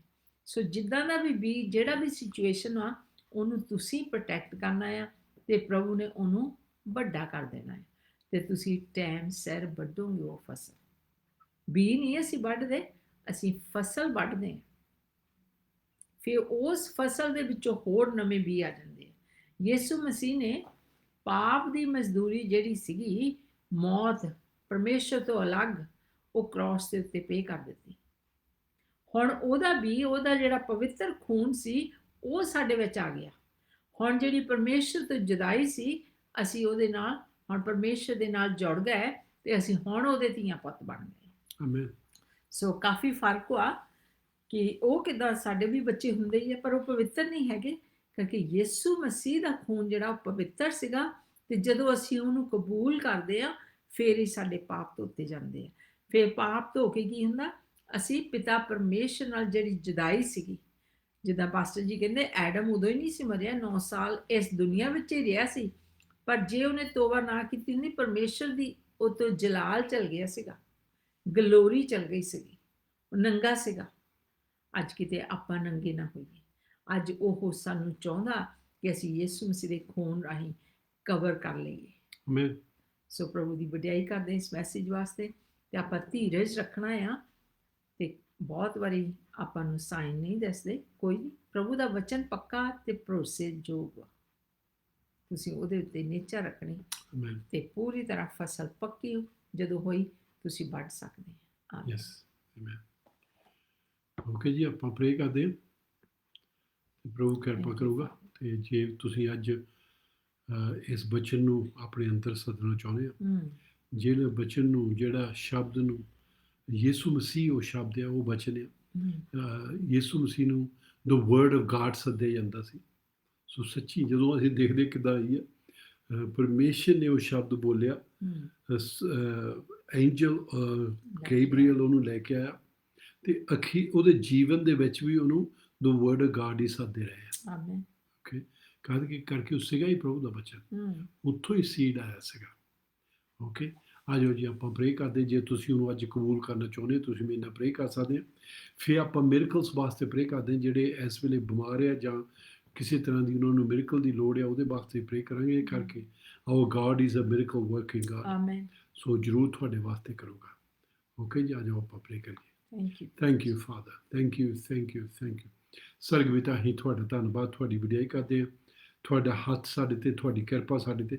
ਤਾਂ ਸਵਰਗਦੂਤਾ ਜਿੰਨੇ ਵੀ ਇਸ ਵੇਲੇ ਸੁਣ ਰਹੇ ਉਹਨਾਂ ਤੇ ਵੀ ਤੁਸੀਂ ਆਪਣੀ ਕਿਰਪਾ ਕਰਦੇ ਹੋ। ਤਾਂ ਸਵਰਗਦੂਤਾ ਬਹੁਤਿਆਂ ਦੇ ਦਿਲ ਨੂੰ ਤੁਸੀਂ ਛੂਆ। ਐਸੇ ਵੇਲੇ ਸਵਰਗਦੂਤਾ ਉਹ ਤੁਹਾਨੂੰ ਕਬੂਲ ਕਰਨਾ ਚਾਹੁੰਦੇ ਆ, ਤੁਹਾਨੂੰ ਆਪਣਾ ਮੁਕਤੀਦਾਤਾ ਬਣਾਉਣਾ ਚਾਹੁੰਦੇ ਆ। ਤਾਂ ਸਵਰਗਦੂਤਾ ਉਹ ਤੁਹਾਨੂੰ ਆਪਣੇ ਦਿਲ ਦੇ ਵਿੱਚ ਸੱਦਣਾ ਚਾਹੁੰਦੇ ਆ। ਅਸੀਂ ਯਿਸੂ ਮਸੀਹ ਦੇ ਨਾਮ ਦੇ ਵਿੱਚ ਮੰਗਦੇ, ਕੋਈ ਵੀ ਡਿਸਅਪੋਇੰਟਡ ਨਾ ਹੋਵੇ। ਤਾਂ ਸਵਰਗਦੂਤਾ ਜਿੰਨੇ ਵੀ ਇਸ ਵੇਲੇ ਤੁਹਾਡੇ ਮੇਰੇ ਭੈਣ ਭਰਾ ਤੁਹਾਨੂੰ ਸੱਦ ਰਹੇ ਆ, ਤੁਸੀਂ ਕਿਹਾ ਸੀ ਮੈਂ ਉਸੇ ਵੇਲੇ ਆਊਂਗਾ। ਤਾਂ ਸਵਰਗਦੂਤਾ ਆ ਜਾਓ, ਤੁਸੀਂ ਉਹਨਾਂ ਦੇ ਨਾਲ ਬਸੋ, ਉਹਨਾਂ ਦੇ ਜੀਵਨ ਦੇ ਵਿੱਚ ਬਸੋ। ਤਾਂ ਸਵਰਗਦੂਤਾ ਉਹਨਾਂ ਦੇ ਜੀਵਨ ਨੂੰ ਬਦਲ ਦਿਓ। ਸਵਰਗਦੂਤਾ ਅਸੀਂ ਤੁਹਾਡਾ ਧੰਨਵਾਦ, ਤੁਹਾਡੀ ਵਡਿਆਈ ਕਰਦੇ ਹਾਂ। ਤਾਂ ਸਵਰਗਦੂਤਾ ਜਿਹੜੇ ਮੇਰੇ ਹੋਰ ਭੈਣ ਭਰਾ ਇਸ ਵੇਲੇ ਮਿਰਕਲ ਦੀ ਲੋੜ ਆ, ਕਈ ਬਿਮਾਰੀਆਂ ਦੇ ਵਿੱਚ ਡਾਕਟਰਾਂ ਨੇ ਜਵਾਬ ਦਿੱਤਾ ਆ, ਕਈ ਬਹੁਤ ਜ਼ਿਆਦਾ ਬਿਮਾਰੀਆਂ ਦੇ ਵਿੱਚ ਜਿੱਥੇ ਤੁਰ ਫਿਰ ਨਹੀਂ ਸਕਦੇ ਹੈਗੇ, ਜਾਂ ਸਵਰਗਦੂਤਾ ਉਹਨਾਂ ਦੇ ਕੋਈ ਖੂਨ ਦੀ ਬਿਮਾਰੀ ਆ, ਜਾਂ ਦਿਲ ਦੀ ਬਿਮਾਰੀ ਆ, ਜਾਂ ਲਿਵਰ ਦੀ, ਜਾਂ ਕਿਡਨੀ ਦੀ ਬਿਮਾਰੀ ਆ, ਜਿਹੜੀ ਮਰਜ਼ੀ ਬਿਮਾਰੀ ਹੋਵੇ, ਸਵਰਗਦੂਤਾ ਅਸੀਂ ਯਿਸੂ ਮਸੀਹ ਨੂੰ ਹੁਕਮ ਦਿੰਦੇ ਹਾਂ, ਐਸੇ ਵੇਲੇ ਉਹਨਾਂ ਦੇ ਸਰੀਰ ਵਿੱਚੋਂ ਬਿਮਾਰੀ ਚੱਲ ਜਾਵੇ। ਹੈਲਥ ਐਂਡ ਹੀਲਿੰਗ ਐਸੇ ਵੇਲੇ ਆਉਣ ਲੱਗ ਪਵੇ। ਤਾਂ ਸਵਰਗਦੂਤਾ ਐਸੇ ਵੇਲੇ ਤੁਹਾਡੇ ਕੋਲ ਛੁਟਕਾਰਾ ਪਾ ਲੈਣ। ਸਵਰਗਦੂਤਾ ਅਸੀਂ ਤੁਹਾਡਾ ਧੰਨਵਾਦ, ਤੁਹਾਡੀ ਵਡਿਆਈ ਕਰਦੇ ਹਾਂ, ਕਰਕੇ ਤੁਸੀਂ ਸੱਚੀ ਆਪਣੇ ਲੋਕਾਂ ਨੂੰ ਸ਼ਿਫਾ ਦਿੰਦੇ ਆ। ਤਾਂ ਸਵਰਗਦੂਤਾ ਅਸੀਂ ਜਿੰਨੇ ਵੀ ਡਿਪਰੈਸ਼ਨ ਆਪਰੇਸ਼ਨ ਦੇ ਥੱਲੇ ਆ, ਜਿਨ੍ਹਾਂ ਨੂੰ ਮੈਂਟਲੀ ਸ਼ੈਤਾਨ ਤੰਗ ਕਰਦਾ ਆ, ਤਾਂ ਸਵਰਗਦੂਤਾ ਅਸੀਂ ਯਿਸੂ ਮਸੀਹ ਨਾਲ ਹੁਕਮ ਦਿੰਦੇ ਆ, ਐਸੇ ਵੇਲੇ ਉਹਦੀ ਸ਼ਕਤੀ ਨੂੰ ਤੋੜਦੇ ਆ, ਕਰਕੇ ਯਿਸੂ ਮਸੀਹ ਨੇ ਉਹਨਾਂ ਨੂੰ ਹਰਾਤਾ ਸੀਗਾ, ਉਹਦੇ ਸਿਰ ਨੂੰ ਫੇਰ ਦਿੱਤਾ ਸੀਗਾ। ਤਾਂ ਸਵਰਗਦੂਤਾ ਤੁਸੀਂ ਐਸੇ ਵੇਲੇ ਮੇਰੇ ਭੈਣ ਭਰਾਵਾਂ ਨੂੰ ਛੁਟਕਾਰਾ ਦੇ ਦਿਓ। ਤਾਂ ਸਵਰਗਦੂਤਾ ਅਸੀਂ ਉਹਨਾਂ ਵਾਸਤੇ ਪ੍ਰੇ ਕਰਦੇ ਹਾਂ ਜਿਨ੍ਹਾਂ ਦੇ ਪਰਿਵਾਰਾਂ ਦੇ ਵਿੱਚ ਘਸਮੈਣ ਆਇਆ, ਕਈ ਡਿਵੋਰਸ ਤੇ ਪਹੁੰਚੇ ਹੋਏ ਆ, ਪਰ ਸਵਰਗਦੂਤਾ ਅਸੀਂ ਯਿਸੂ ਮਸੀਹ ਦੇ ਨਾਮ ਦੇ ਵਿੱਚ ਮੰਗਦੇ ਹਾਂ, ਸਵਰਗਦੂਤਾ ਕੋਈ ਡਿਵੋਰਸ ਨਾ ਹੋਵੇ, ਪਰ ਸਵਰਗਦੂਤਾ ਤੁਸੀਂ ਉਹਨਾਂ ਨੂੰ ਮੁੜ ਕੇ ਫੇਰ ਜੋੜੋ, ਉਹਨਾਂ ਦੀ ਫੇਰ ਮੁੜ ਕੇ ਉਹਨਾਂ ਦੀ ਜਿਹੜੇ ਤੁਹਾਡੇ ਕੋਲ ਪ੍ਰੇ ਕਰ ਰਹੇ ਉਹਨਾਂ ਦੀ ਪ੍ਰਾਰਥਨਾ ਸੁਣ ਕੇ ਉਹਨਾਂ ਨੂੰ ਫੇਰ ਮੁੜ ਕੇ ਪਿਆਰ ਤੇ ਏਕਤਾ ਵਿੱਚ ਲੈ ਕੇ ਆਓ। ਸਵਰਗਦੂਤਾ ਅਸੀਂ ਤੁਹਾਡਾ ਧੰਨਵਾਦ, ਤੁਹਾਡੀ ਵਡਿਆਈ ਕਰਦੇ ਹਾਂ, ਕਰਕੇ ਤੁਸੀਂ ਮਿਰਕਲ ਵਰਕਿੰਗ ਪਰਮੇਸ਼ਰ ਆ, ਤੇ ਅਸੀਂ ਤੁਹਾਡੇ ਕੋਲ ਮੰਗਦੇ ਹਾਂ, ਤੇ ਤੁਸੀਂ ਇਸ ਵੇਲੇ ਜਿੰਨੇ ਵੀ ਮੇਰੇ ਭੈਣ ਭਰਾ ਸੁਣ ਰਹੇ ਆ, ਤੁਸੀਂ ਉਹਨਾਂ ਵਾਸਤੇ ਮਿਰਕਲਸ ਕਰ ਰਹੇ, ਹੈਰਾਨੀ ਗੱਲਾਂ ਕਰ ਰਹੇ ਆ। ਸਵਰਗਦੂਤਾ ਉਹਨਾਂ ਨੂੰ ਸ਼ੈਤਾਨ ਦੀ ਸ਼ਕਤੀ ਤੋਂ ਛੁਟਕਾਰਾ ਦੇ ਰਹੇ ਆ, ਯਿਸੂ ਮਸੀਹ ਦੇ ਨਾਮ ਦੇ ਵਿੱਚ। Amen, amen. ਪ੍ਰਾਈਜ਼ ਦ ਲਾਰਡ। ਆਪਣਾ ਟਾਈਮ ਹੋ ਗਿਆ ਹੈ ਤੇ ਤੁਸੀਂ ਬੜੇ ਬਲੈਸਡ ਹੋਵੋ, ਪ੍ਰਭੂ ਤੁਹਾਨੂੰ ਬਲੈਸ ਕਰੇ। ਤੇ ਆਪਾਂ ਸੰਡੇ ਨੂੰ 3:30 ਵਜੇ ਮਿਲਾਂਗੇ ਤੇ ਫਰਾਈਡੇ ਨੂੰ ਫਿਰ 3:30 ਵਜੇ, ਜੇ ਯਿਸੂ ਮਸੀਹ ਨਾ ਆਏ। ਆਮੇਨ। ਜੇ ਆ ਗਏ ਤਾਂ ਆਪਾਂ ਸਵਰਗਾਂ ਦੇ ਵਿੱਚ ਵੀ ਮਿਲਣਾ ਹੈ। ਆਮੇਨ। ਸੋ ਉਦੋਂ ਤੱਕ ਤੁਹਾਨੂੰ ਸਾਰਿਆਂ ਨੂੰ ਪ੍ਰਭੂ ਦੇ ਨਾਮ ਦੇ ਵਿੱਚ ਜੈ ਮਸੀਹ। ਆਮੇਨ। Bless you.